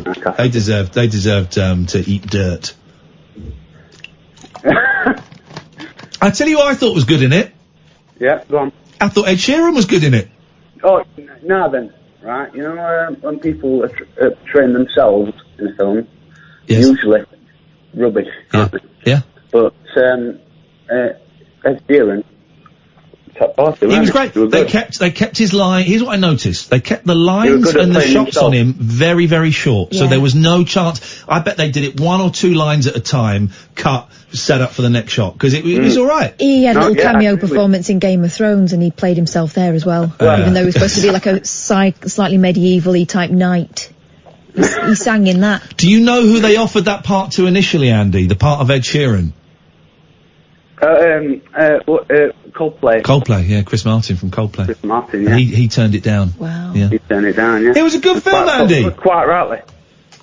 It was a good film. I enjoyed it. I thought Tamwa was great. I thought his performance of Help was exemplary. I thoroughly enjoyed it. I'd give it 7 out of 10. If I got home one day and turned the telly on and it was on, I'd sit and watch it for 45 minutes. Bit of fun, wasn't it? Yeah, it was a bit of fun. Quite right. You're quite right, yeah. Thank you very much. All right, Andy. Thanks for the call, mate. Cheers. Take care. Bye-bye. Everyone sounds absolutely wasted tonight. Hopefully our next caller's going to sound sober. Good evening, Andre. Oh, flipping Ian. that made me want to retch, Andre. Sorry for the introduction. But here, I've been waiting on the phone quite a while and I've made a quick rap. 12 minutes. Might sound a bit crap. Wait till 10, Ian will be there, Len. Wait till 11, it's going to be like heaven. Wait till 1, join in the fun. I missed the fun. What one? Apparently it was Robert Carlyle. Who? Was it? Oh. Yeah. He's an excellent actor. I didn't know that. Good for him. Robert Carlyle. Ian, I've got my lappy on, yeah? Yes, Andre. But I've got no singing to do tonight, I'm afraid, because I'm a bit weary. Okay. The weather's like sort of getting me down a bit. Okay. I mean, I come in, because I've stolen, I come in with a towel around my waist. It's been baking. You've got a towel around your waist and nothing else. Yeah. And something about bacon. Thanks very much for your call, Andre. That is the most disgusting image I've ever had forced into my brain. Another hour to go. This show's been all over the place, but I'm loving it. This is great for a Thursday night on a balmy, not barmy, balmy Thursday night. It's balmy. 0344 499 1000. Switchboard's empty for the first time tonight, so now's a great time to call. Sam will call you back. Talk about anything you want. The Late Night Alternative, weeknights from 10 with Kath and Ian on Talk Radio. The Late Night Alternative with Iain Lee on Talk Radio. We have ways of making you talk.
Honestly, you can't go wrong with Hanson. People mocked me, but they're one of the greatest bands of all time.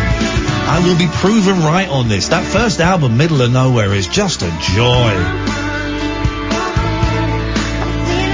0344 499 1000. Switchboard is empty. The first time this evening.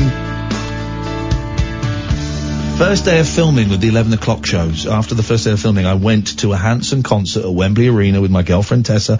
I was dressed in the big oversized suit that I used to wear for it, and I had the time of my life. And since then, I think I've seen them a couple more times. I've had them perform for me, and they are just the most joyous, wonderful, talented brothers. There's a fourth Hanson brother. He's not quite so good looking. I know, there's a fourth one. 03. It reminds me of my friend Tracy when we lived together, sitting on my bed when we were students and reading out the entire lyric to Mbop. Mbop, let me in the most deadpan way. Yeah, of course. Oh, you've heard, I'll tell you what I heard for the first time in ages the other day. I won't play it all. I may not be able to play any of it because my internet seems to have gone a little bit dicky-doo-dahs. Oh no, I can play this. This is I heard this, anyway, listen to this. This is when I need to grow my business. It's an advert! Outrageous. You'll have heard this before. This is great, and I'd forgotten about this one.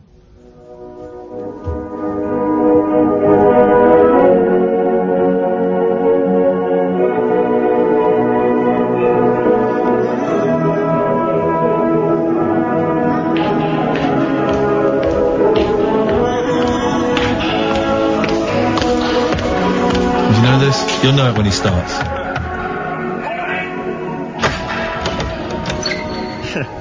I have made several experiments and I have come to this conclusion. So? You think that you have lost your love. Well, I saw her yesterday. It is you that you're thinking of, and she's told me what to say. She says she loves you. Yeah? Yeah? Yeah? She loves you. Yeah? Yeah. Yeah. She loves you. Yeah? Yeah? Yeah. Yeah. She said you hurt her so. Good. She almost lost her mind. And now she says she knows that you're not the hurting kind. She says she loves you. Yeah? Yeah. Yeah. She loves you. Yeah? Yeah. Yeah. She loves you. Yeah? Yeah. Yeah. Yeah. You know, it's up to you. I think that it's only fair. Pride can hurt you too. Apologize to her. Because she loves you. Now, you may not have heard all of that, because it turns out there's a problem when we play stereo tracks off of YouTube, that you only hear one side of it. When we play, that's Peter Sellers. I'd love to know which side you heard. When we played The Goodness Gracious Me, you only heard Sophia Loren, apparently, some of you. Peter Sellers, you know who produced that? George Martin? George Martin. Because you've heard, cause the famous one, I'd forgotten about that. The famous Peter Sellers doing the Beatles is this. Oh no, not yours. Someone talking about, I don't know what. This is the famous one.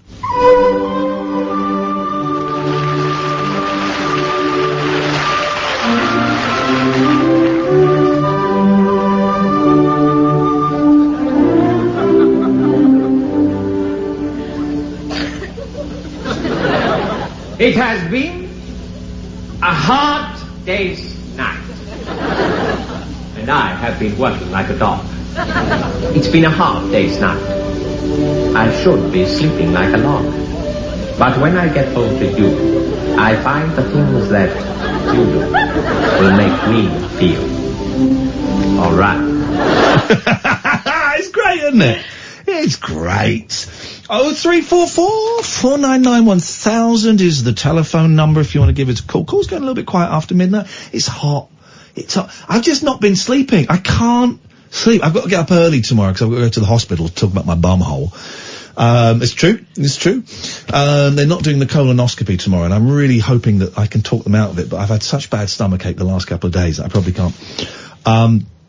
But I know I'm not going to get to sleep till gone 4. I like to be asleep before 4 o'clock because 3:30 is still the night time. 4:05 that's the next day. It starts getting light. You might as well get up. Yeah. That is the next day. And I slept terribly last night because one of my cats didn't come home. And so I'm worried about the cat. And when I did sleep, I'm dreaming. And then I woke up at 9. I was thinking I don't want to get up because she won't be back and I'll have to go and look for her. And I called out from bed, Lucky! Lucky! Nothing.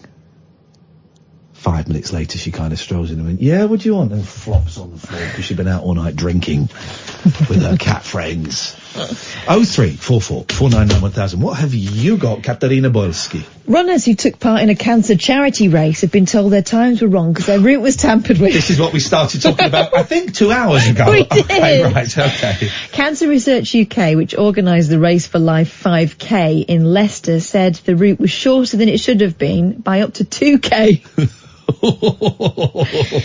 Now, if this is a race for life, I mean, you don't really run it anyway. You you sort of mooch around. You don't have to run it. You can if you want, but you don't have to. This is the one for cancer charities. Yeah, you take your time. And it used to just be women, but now men run it too. Good. The problem occurred because a section of the tape used to outline the course went missing, altering the route. It means that many of the 3,000 participants who flocked to Victoria Park to raise money for charity on July the 7th only ran 3k. Amy Hall, Cancer Research's Leicester event manager, suggested vandals were to blame for the blunder, and she said the course was altered without knowledge or permission. Listen, there is a special place in hell, if you believe in hell, for people who mess about with a Cancer Research UK run. That's a really low thing. It must have been someone taking part who just couldn't be asked to do it. It's a really uplifting. I've done it, and I don't run, and it's a really uplifting event. So to mess with that is really low. Oh yeah. After the 5k event had started, we discovered a section of marker tape had gone missing. We launched an immediate investigation after the 5k event, and would like to apologise to all of those who, for reasons beyond our control, missed out on a small section of the 5k course. Listen, if anyone doesn't sponsor them, give them their sponsor money because they only ran 3k. Again, you can go to the same place as the person that nicked the tape. They didn't. Yeah, but it wasn't through cheating. Miss Hall said there were no issues with the 10k event, and it's unknown exactly how much of the course was missing, but some runners reported their fitness trackers clocked that they missed as much as 2k of the 5k course. Okay. Ms Hall said, we hope it didn't detract from the incredible atmosphere that came from more than 3,000 people coming together for one cause. I'm sorry, guys, but cancer has to stay here for another 2 years. We'd like to thank everyone who took part and raised funds on the day. Last year, Cancer Research UK spent over £1 million on research in Leicester alone, so every penny donated really does make a difference. And we did that run just after my mother-in-law died of cancer. And my sister's done it. Do you know what was brilliant? Yeah. We got towards the end. In fact, it wasn't me that did it. I'd done it before that, but my mother-in-law's sister and daughter did it. My sister-in-law, they did it. But towards the end, me and the girls went and joined them, and we did the last bit of it with them. Oh, so you were glory hunting? No, you wanted the applause at the end. No, we didn't want the applause. The girls wanted to run, so we all ran together, and it was a really emotional. Yeah, I bet. Thing. Oh, because everyone's got like names written on. I'm doing this for Mum. I'm doing this for. Yeah, it's a good old thing. And some people are doing it because they survived it, and again, it's about when you're touched by cancer in the family, it's something you feel like you want to do something. It's a celebration. My sister did it. I think that was the one she did, and it was a It was a party. It was a huge party in the park. Yeah, magic. It was wonderful. It's a really, really lovely event. But they but who nicked the tape? You should be ashamed. They just want to find that cure quicker. That's all it is. We just want to find that cure quicker. Cutting corners is fine when it comes to cancer. So I just googled to see if Hanson have got a new record out, and they have. And it's called String Theory. It's not about science. It's string versions of some of their greatest hits. Oh. Shall we listen to Mbop with an orchestra? Okay.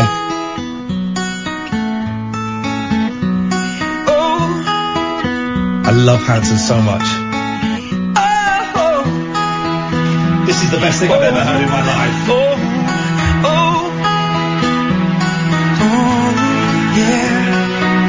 Yeah, so many days keeping this life. Only you wanted you to last. You go through all the pain and strife, and you turn your back, you're gone so fast. Oh yeah. And the gone so I can now say this quite freely. I would do all of Hanson. oh, so long to the ones who really care. In the end, they'll be the ones there. And when you get off, they'll listen in your hair. Can you tell me who is still care? Can you tell me who is still care? He's got bongos.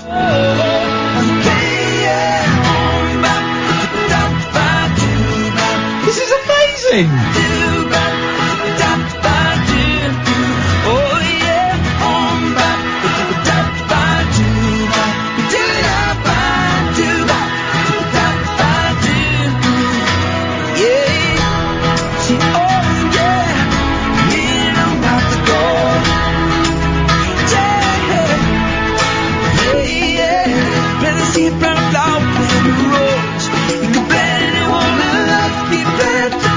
Which one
amazing, right?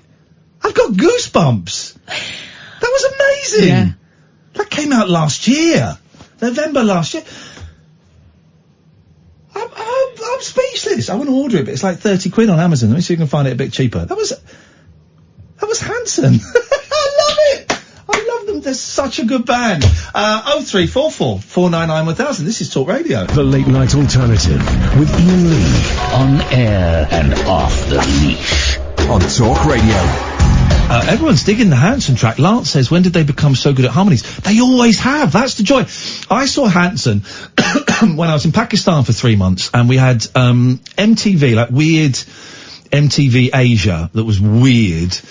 I remember watching Kiss Unplugged on there. It was really strange. And also we got to see Top of the Pops maybe a month behind the UK.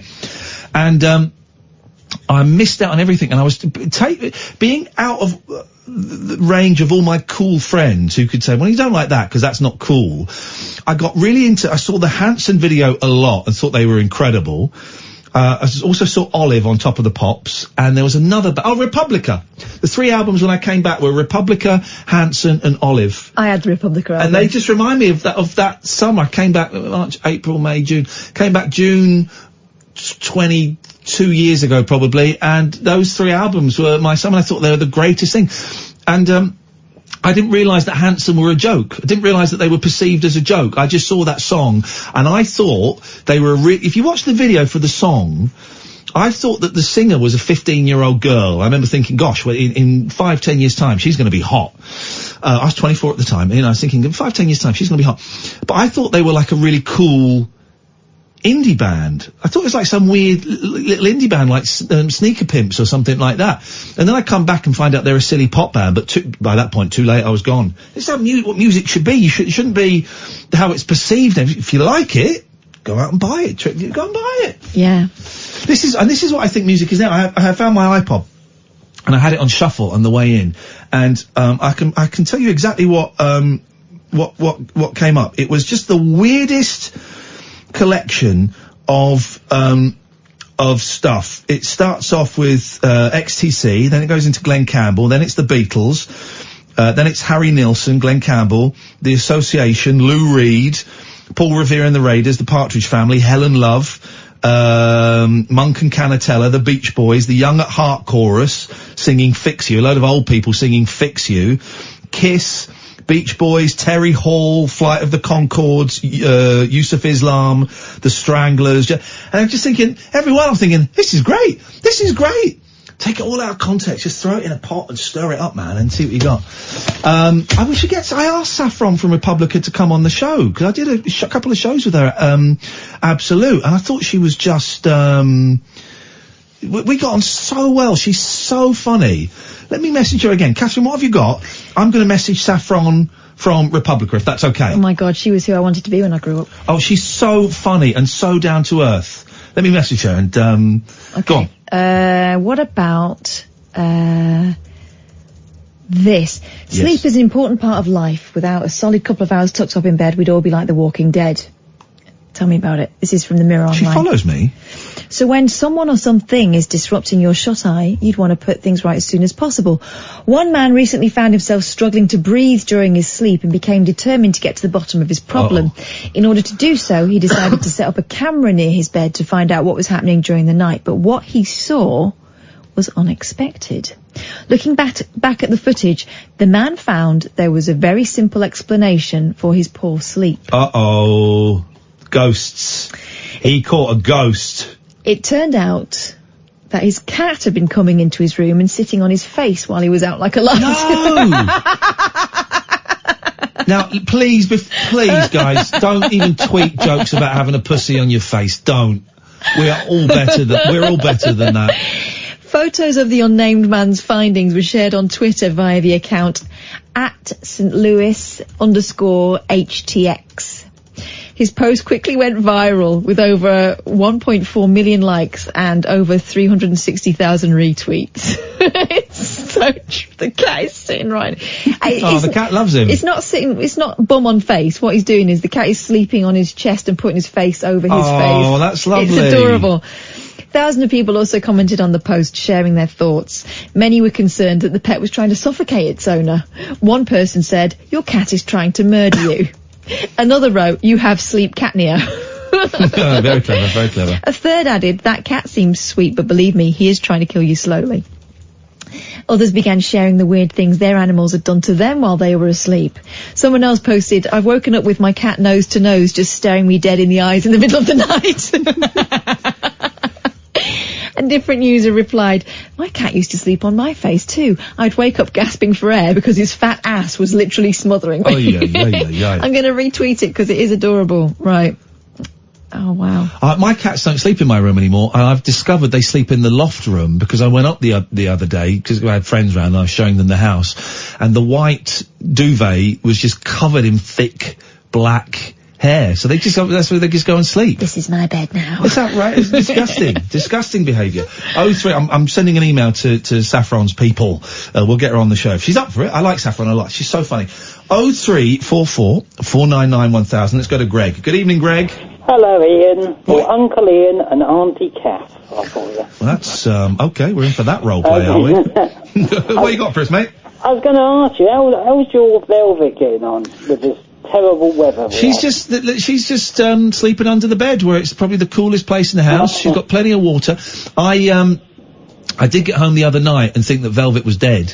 I have that quite a lot, because she's completely deaf. So sometimes I will go into the room and she just won't hear me, and she just lies on the floor, and she's skin and bone, and she was just lying there, and she had her eyes half open, and I was looking and I couldn't see any breathing. I thought, and you know what? I'll be sad when she dies, but actually I thought, well, there we go, my friend. What a journey we've shared. What a life we've shared. When I first got married, I rolled over in the middle of the night to a similar sight of my husband with his eyes slightly open. And he'd gone, the giveaway was he wasn't snoring. Yeah. So I kicked him really hard. And he went, what? I said, I thought you were dead. I went, okay, well, thanks very much for I that. had a similar thing with Velvet. I prodded her. She looked up at me and said, "What are you doing?" I went, "I'm so sorry." So I can't. She's immortal. She's going to outlive the kittens, and she's going to outlive me, I'm afraid. She's had a good innings. She's 20 years in March, April, May, June, July, 4 months. Incredible.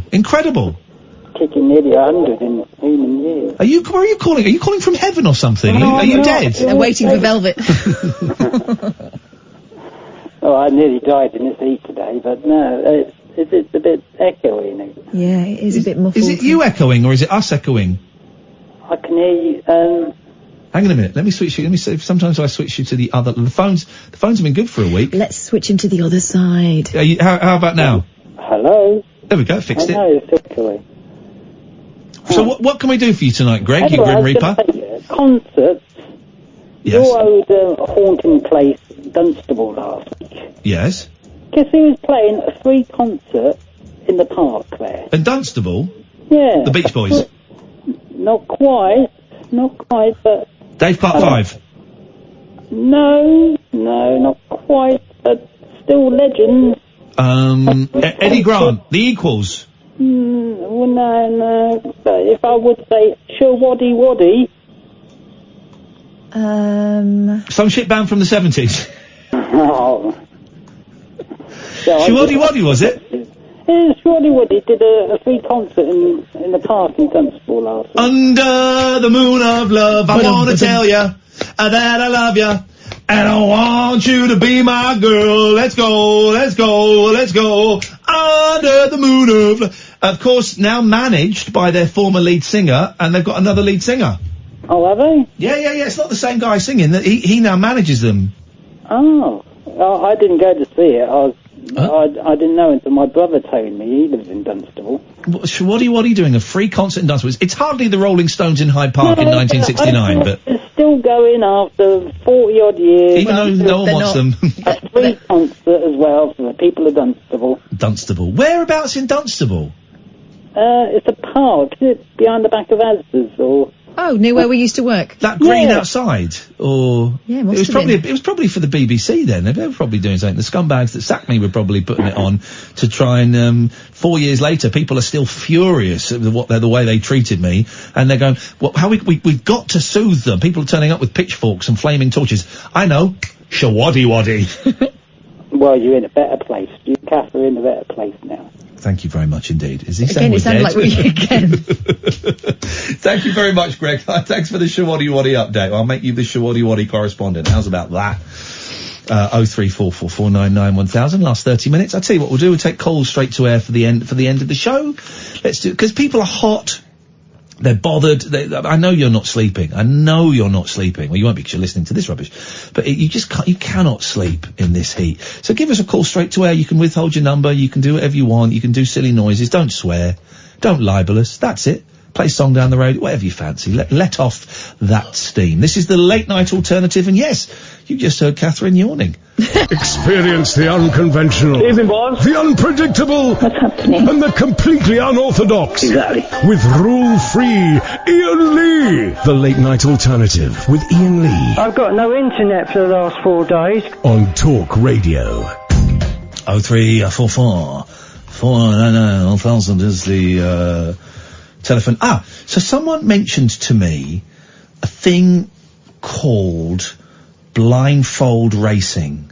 Someone on Twitter said their daughter had got them. So I'm so sorry. This is so rude of me. I'm looking at Hanson CDs. That their daughter had got them into blindfold racing. Now I'm assuming this is just racing that you do. I'm going to say it, Catherine. Blindfolded, but I don't know for sure. So I'm going to have a little Google. Blindfold racing. It sounds like something I'd like to put you up for. Right, yeah, it sounds like something I would not get involved in. Here we go. This is blindfold racing. Me and my sister used to play blind man's buff, and I used to blindfold and go out. Oh, yes, mate! Come and look at this! This is great!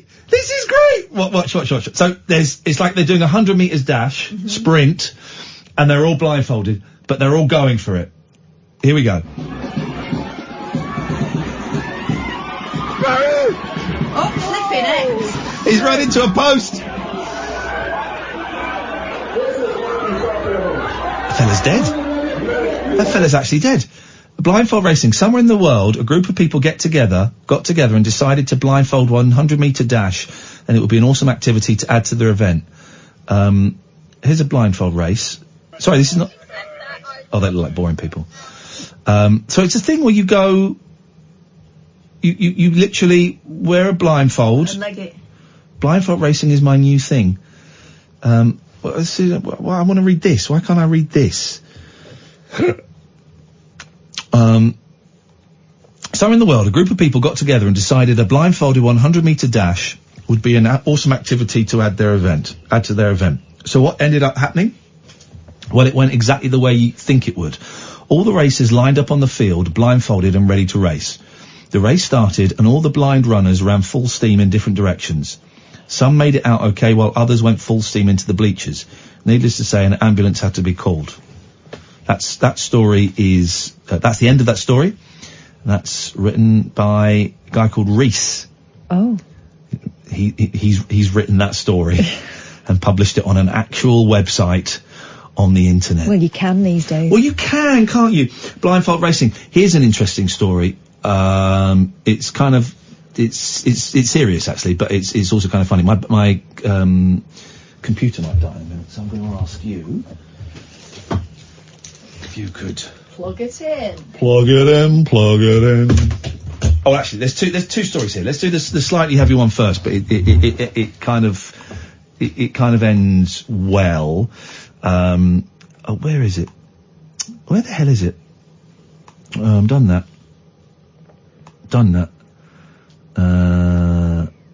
Here we go. This is awful, but it just shows you shouldn't be an idiot. A mother of two who went out for her regular morning jog ended up turning the tables on a man who flashed her. Oh, blimey. Yeah, and there's video of it. The personal trainer, who identified herself as Aya, stopped in her tracks and chased the pervert after he exposed himself on Memorial Drive in Cambridge, Massachusetts last Thursday morning. Aya, who is 6'1" and an Israeli military veteran. Boom. Pick Exactly. the wrong woman. It's basically Wonder Woman. Yeah, totally. Then pinned him to the floor and tried to get a witness to call 911, but no one would help her. I'm not the victim to go after, she told the news. Surveillance video from a nearby camera released by the Massachusetts State Police, I'll show you, shows Aya turning around to confront the unidentified suspect after he flashed it. Now, I've seen the video. Where is how do we watch this video? It is, where is it? This could be it. This could be it. It is. Right now, police are looking for a man. Here we go. Look. To a woman while she was running in Cambridge. Absolutely cacking himself. In this video, who tried to chase down that suspect after the incident. Our Perry Russell joins us live from. It's incredible, isn't it? I mean, it's obviously it's a scummy, awful, it's a sexual assault. It's a terrible thing to do. But also, they don't expect you to react. No, good. Good it's for about her. Power. No one should have to, but good for her. Yeah. Surveillance video from a nearby camera released by Massachusetts State Police showed Aya turning around to confront the unidentified suspect after he flashed her. She then tries to grab him, but he runs away. The footage does not show the moment the man flashed Aya, but police say the mother of two reacted instantly after the jogger had also tried to touch her arm. As she held him down, Aya asked passers-by to call 911, but they ignored her. That is incredible. With all due respect, people, this is what she said to them. With all due respect, people, what does it look like? Romantic conversation? I'm holding him down, yelling, call the police. When I was holding him down, he was terrified. He was really, really scared. Good! But when she called 911 herself, the suspect got away. Police said they don't recommend anyone doing what Aya did, but they commended her for standing up for herself. Aya said the suspect... The female jogger said she doesn't regret taking down the lecherous runner. Hell no, she told NBC Boston. I was not ready to see his little dick. If I'm not going to chase him, he's going to scare some girl and get her all the way down, and then what? No, she said. I mean, it's an incredible story. It's horrible. Yeah. I don't want to do too much of that. Hey, great, good for her, because no woman, no person should ever be put in that situation. But it is, I mean, it's a brilliant bit of footage. She runs past, and obviously then it registers what happened, and she's like, nah, I'm not having that. Also, do you think that's the first time you'd done it? No, exactly. And it probably won't stop him. It'll probably stop him for a couple of months. Maybe. It won't stop him. It won't stop him permanently. Mm-hmm. The fear, he'll be terrified now. He's going to get arrested and go to get named and shamed. But what if he doesn't get picked up in the next 2 months and they stop showing that clip on TV? He'll be like, got away with it. Well, he's obviously got a problem. No one does that just for. No one who isn't unwell in some way does that just for thrills. And here's another thing. I suppose it is slightly connected, but it's not. Here's something I don't want to see. Men. Keep your tops on. It's the hottest day of the year. Keep your tops on. I didn't feel like the need to take my top. If you're at the beach, beautiful. You take your top off. If you're in town, keep your top on. I saw loads of it in Windsor today, and people have been doing it on the trains. Yeah. Male train passengers have been going shirtless in an effort to cope with the searing temperatures as Britain was gripped by a heat wave. Commuters, by the way, 0344 499 1000, call straight to air. As soon as I see you, I'll put you through. Commuters have been stripping to the waist on the London Underground and train networks around the country as they face arduous journeys home in baking weather. The heat was all too much for some men who took off their shirts as they rode on public transport. No. One shirtless man was seen working on his laptop I saw this on picture. an air-conditioned train from London King's Cross to Ely in Cambridgeshire, while another tried to cool down on the tube with his phone resting on his chest. Oh, it's disgusting. Others were seen walking half naked through central London on their way to work as the capital suffered... online stories are written so badly. As the capital suffered wilted in the blistering temperatures. Another Londoner tried to beat the scorching rays by creating his own beach in the middle of Blackfriars Bridge by sitting in a deck chair with a pile of sand at his feet while wearing an umbrella hat. Okay. Oh, well, he's... and there's the guy on the train. Yeah, I've seen it. Sat on his lappy. Topless. On like a proper train, not the underground. I don't really like the idea of taking pictures of people without them knowing and putting it online. The video of the guy eating the Viennetta should not be seen. The underground is inappropriate, but it gets really hot there because there's no AC. It gets really hot. Isn't that right, line 1? Heartbeat, why do you flip? Then give me a skip-beat sign.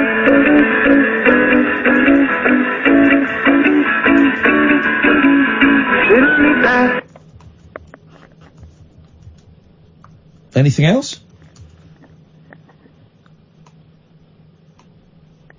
Anything else, line 1?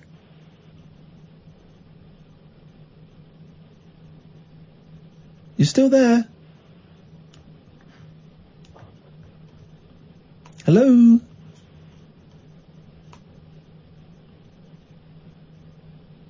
Don't be shy. I can still hear. I can hear you. You're breathing. And sing to me love stories. I think Buddy Holly's trying to send us a message from beyond the grave. And bring to me love stories. What's that you say? Green grass is at it again. Why do you I love the way you pander to the older listeners.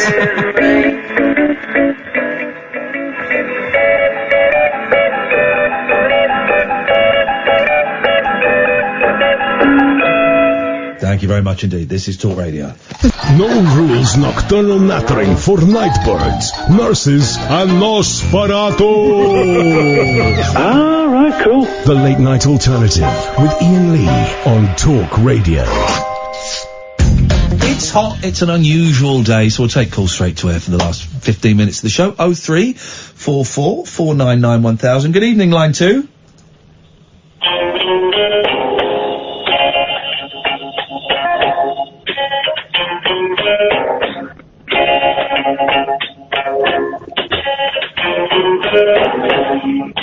You ask me if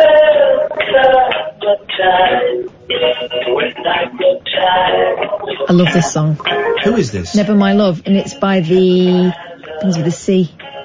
It was not the Foundations. Let me check. That begins with an F. I know, but I think that's I can't remember now. The Association. This isn't the Association song that popped up on my iPod, if that's what you're alluding to, but thank you. Never My Love. That's Who else did incredible. it? Is it written? I know he certainly did a version. It's not written by Jimmy Webb, is it? I know he did a version of it. No, he didn't do a version of it. He didn't write it. He did do a version of it. Thank you, Ian. Point made. Hello, line 2.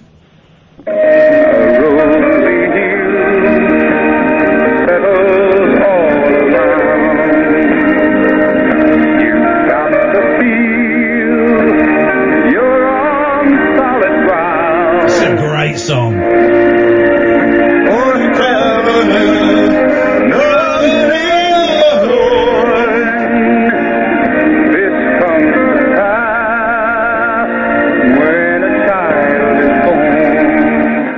Thank you, I enjoyed that. That's a great song. Great song. Let's go to let's go back to line 1. Good evening, line 1, you're on the wireless. Hi there, Ian. Hi there, Catherine. Hello, June. How are you doing? Cooling down yet? Yeah, we're in air-conditioned studio. We're very cool. Oh, that's nice. It's always a shock when we go outside. Regarding Rachel's tweets, she'll keep all the information for an email for you. Oh, yes, thank you. About the venues and in I've Birmingham. got a couple of other things I might put feelers out to. Oh, June's getting her feelers out. Well, that's something to look forward to, lads. Well, there's some places in Moseley that have just done a festival, a music festival and a rock festival. Yes, rock and but roll. it's using the pubs that Wizard and Slade and all that lot started off at. Yes, of course. Who were that terrible band that did Moseley Shoals? Blue Tones, was it? No, not the Blue Tones. Moseley Shoals. What was their name? He's bald now. He had a long... Oh, I can't remember. They were big... No one Google it. No one look at Twitter. I know this. They had one big album. Wasn't Ocean And Colour then Scene. Ocean Colour Scene. And then the singer came out as gay. Did they? I think so. Yeah. I think I've got that right. And then everyone sort of lost interest in them. And then he lost it and he went bald. But that's a good album, that. That was them, wasn't it? Mm-hmm. That was them. That was them, June. Moseley Shoals was the name of the album. Something like that, yeah. The blue tones can were, kinda sing. you don't have to look for the answer, and don't go looking for a miracle. Yeah! Darlings, just get away, 'cause I'm coming home. That's a great song. Slight Return, that's called, isn't it? Right. Yeah, it's a good song, that. Right. It was a good album. These in inverted commas, minor bands that were around during or generally just before Britpop that kind of get overlooked and get written out of pop history. You got Cooler Shaker, you got your Blue Tones, you got your Ocean Colour Scene. Yeah, I had Blue Tones, Cast, Catatonia. and Catatonia all the same year, I think. Catatonia. That's I didn't like Casts. Their album was too long, 'cause they were the Lars originally, but that Lars album as well, my God. Of course, There She Goes is about heroin. Heroin. Who'd have thunk it? June, thank you very much indeed. Let's go to line 4. Good evening, line 4.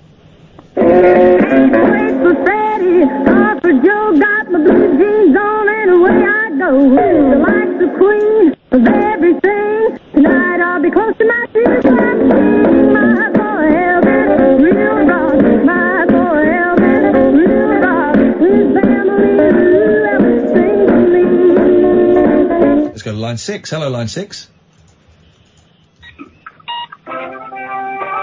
The Young Doctors. There we go. Beat it. Those uniforms were not good for making beds. We watched the first episode of The Young Doctors because it was billed. I remember my mum said we were really excited about it for about 2 weeks because it was billed as a sitcom. Really? Yeah. And we watched the first episode and we all went, it's not funny. We thought it was a comedy. We told it was a comedy. Thanks, I thought it was quite good, though. Line 2, you're on the wireless. All across the land, there's a brighter dawn. It came to pass when a child is born. Johnny Mathis, ladies and gentlemen. Johnny Mathis. We've forgotten the words a little bit. He came out as gay in the last 5 or 6 years, didn't he? Isn't it a shame that people have to? You know, I mean, good for him that he felt comfortable and confident to do it. But I think I seem to remember him saying at the time that he hadn't done it before because he was afraid that his fans would turn off him. Yeah. Isn't that a shame that someone's life can be bits of it can be hidden, and the most important bit, you know, some of the most important bits can be hidden because you're afraid that you'll lose money. Yeah. People will hate you. People distance themselves from their families because they don't want to disappoint their families. Yeah, it's sad. It's 2019. Well, I love Johnny Mathis. Let's go to line 4. You're on the wireless.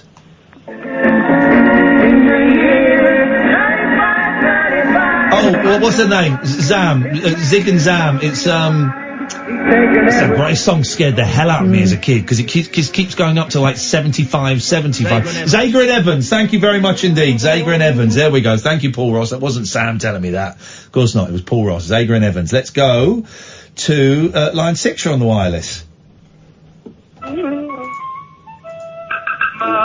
James the Cat. What was that? James the Cat. I don't know what James the Cat is, but you got it. You called it. Mm-hmm. You called it. I know the words still as well. Any more for any more? Go on then, please. My name's James, James the Cat. I've had fame, money, and all that. Now I'm here, growing fat, chasing birds and butterflies. James the Cat. Let's go to line 5. You're on the wireless.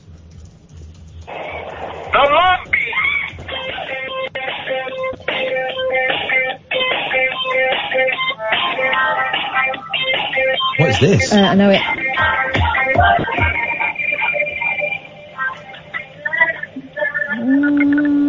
No. Is it the Bangles? I can't hear it. It's not. It's Bananarama walking down your street. Thank you very much indeed. You can't beat us. You cannot beat us. What you got, Boyley? Give us a good one to end. All right, here's one. Over the weekend, one mum nipped to the shops to stock up on nappies for a little one. And when she got home and opened the new box, she was a little taken aback by what she found inside. A turd. Instead of just a load of diapers, there was a note from a stranger and an Australian $5 bill. Michelle Pannett uploaded a photo of her findings to Facebook, where it's currently being shared by fellow parents who enjoyed the sweet gesture. The note reads, It's a paedophile. To the person who finds this, if you're having a tough day, I thought maybe I could brighten it up with a little surprise. Oh, no. Go buy a coffee or a scratch ticket. Practice some self-care today. Always remember you're much loved and you are amazing. It also featured the phrase, My Wealth Wednesday. Michelle captioned her post saying, having a day at home today just trying to catch up on the mountains of housework. I'd opened up a new carton of nappies bought from Alexandra Hill's Woolworths on the weekend and found this note and a $5 bill. To the kind person that's done this, thank you. It was such a wonderful gesture and certainly brought a smile to my face. I'll get a coffee or a scratchy soon. She added, hopefully a scratchy. Oh, come on. Hopefully someone sees this who knows you and passes on my thanks. Post has been shared more than 70 times. Is that all? With many agreeing it was a lovely thing to do. I think it's a little... Was that a lovely thing to do, line 3? He was a young New Mexican puppeteer. All the people all lived in fear. Thought that maybe they would listen to a puppet telling them what to do. So he got some skill, he got some work, he put some carbon, and he was good. And folks came calling so they could hear a young New Mexican puppeteer. Okay, thank you very much indeed. Let's go... That's exactly what I was thinking. Let's go to line 4. You're on the wireless.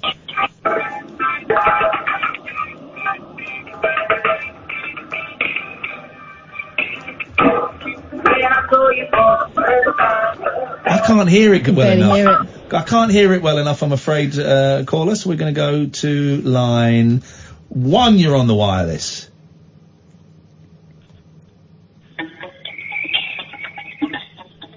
Agadoo. Boyley's too good at this.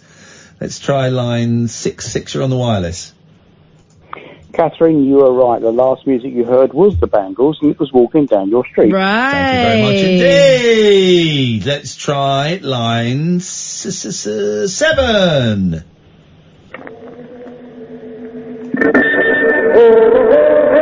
Kung Fu Fighting, Carl Douglas.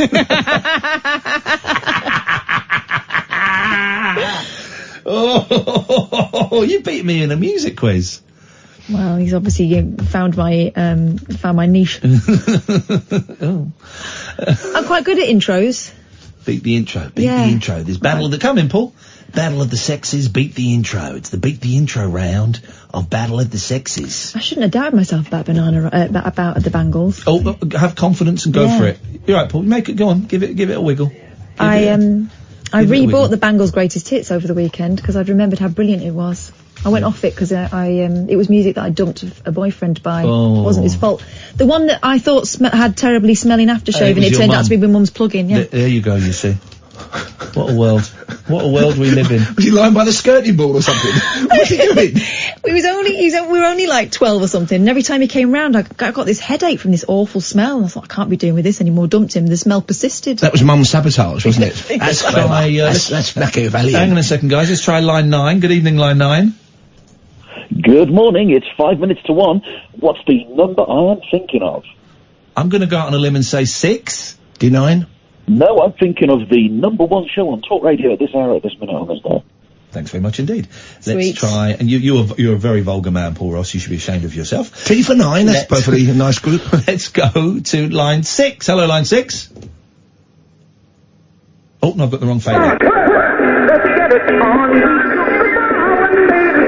It's Kung Fu Fighting still by Carl Douglas. I mean, will they stop it?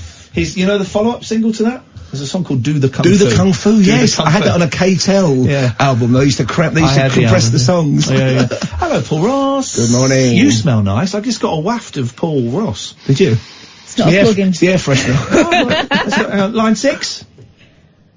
Everyone around me is a total stranger. Everyone avoids me like a cyclone ranger. Everyone. I know this, but it's slightly out of my sphere. I think I'm turning Japanese. I really think so. The Vapors, which they say is not about masturbation. But come off it. Yeah, they say. I beg your pardon. come on it was the problem. Oh, Paul, what is on your show tonight? I want to talk about Johnny Mathis very quickly. 'Cause one of my many previous mothers-in-law was a Johnny Mathis fanatic. What a great line, by the way. Sorry. True, all true. It's a very expensive hobby, that. And she was a member of a thing called TMC, the Mathis Connection. I met him a few times. And he was very considerate. He actually did come out sometime in the early 80s and kind of went back in again. Okay, right. And then there was a terrible, ridiculous reaction to it. And then towards the end of his life, he came out. But he would never allow seats to be sold in the first 2 rows, apparently, of concerts, because he was worried about spitting on his audience. Which is incredibly considerate, though, isn't it? And that was told to me in a very straight-faced way, but you kind of think it's nice and considerate. But of course, a lot of those audience members would have loved to be spat upon by the Mathis. I love a little bit. You said that out loud, Kath, don't you? I love a little bit of Johnny Mathis. You know, Arthur Lee from Love modelled a lot of his vocals on Johnny Mathis. He does a version on a very early album, I think, called Warm, of What'll I Do, the song they're using, and What'll I Do? Yeah. I mean, it's beautiful. He does a refrain, it's beautiful. I had on cassette, and it's from the mid-70s. He did like a sort of disco album. Oh, Too Much, Too Little, Too Late, and all those kind of songs, yeah. It's a great 99 Miles from LA he does on that as well. It's a great record, man. It really is something special. I'm trying to think what's on the show. Johnny Mathis is on the show, apparently. Oh, if only Johnny Mathis. Wouldn't it be great to say, all these people that are no longer with us, you would say, don't forget, of course, coming up next week, we've got Graham Chapman. Graham Chapman is coming in the studio. Carpenter. We've got her on the Sammy line. Davis Jr. That'd be wonderful. Oh, it's a game we play sometimes, introducing people that we're never going to get because they're dead, but it's, man alive. Well, Jim Morrison won't do your show because you were rather rude about it. That is true. Maybe we need to get, It wasn't us, it was your fella Johnny Eccles. That was a leading question you asked him. You led him up that path. He answered it. Then he took the reins. I was hoping I thought he was going to say, I'm not going to badmouth my good friend. You were hoping for the answer you got there, weren't you? It was an incredible answer. I was genuinely thrilled by it, because I bet he was a nightmare, Jim Morrison. When he was a drunk, yeah. I bet he was constantly stealing people's. He stole David Crosby's girlfriend. He stole Arthur Lee's, Johnny Eccles' girlfriend. He was only 26, wasn't he? Had all the money in the world. God bless him. And he was fit as. Do you remember anything that's coming on your? Oh, we're talking TV with Mike Wall, which I'm looking forward to. Yeah. Also got a great guy on who's written a book about invasive species, about the huge variety of, plants, fauna, flora that are in this country that have come from elsewhere. I didn't realise that we didn't have rabbits until the Romans turned up in the UK. So, Kath knew that on the way, yeah. So I'm looking forward to that as well. And the usual old tosh. There you go. Let's take the last call. You never know. We probably shouldn't, as we've done so well. This can only be a disaster. Let's go to line 3. 3, you're on the wireless.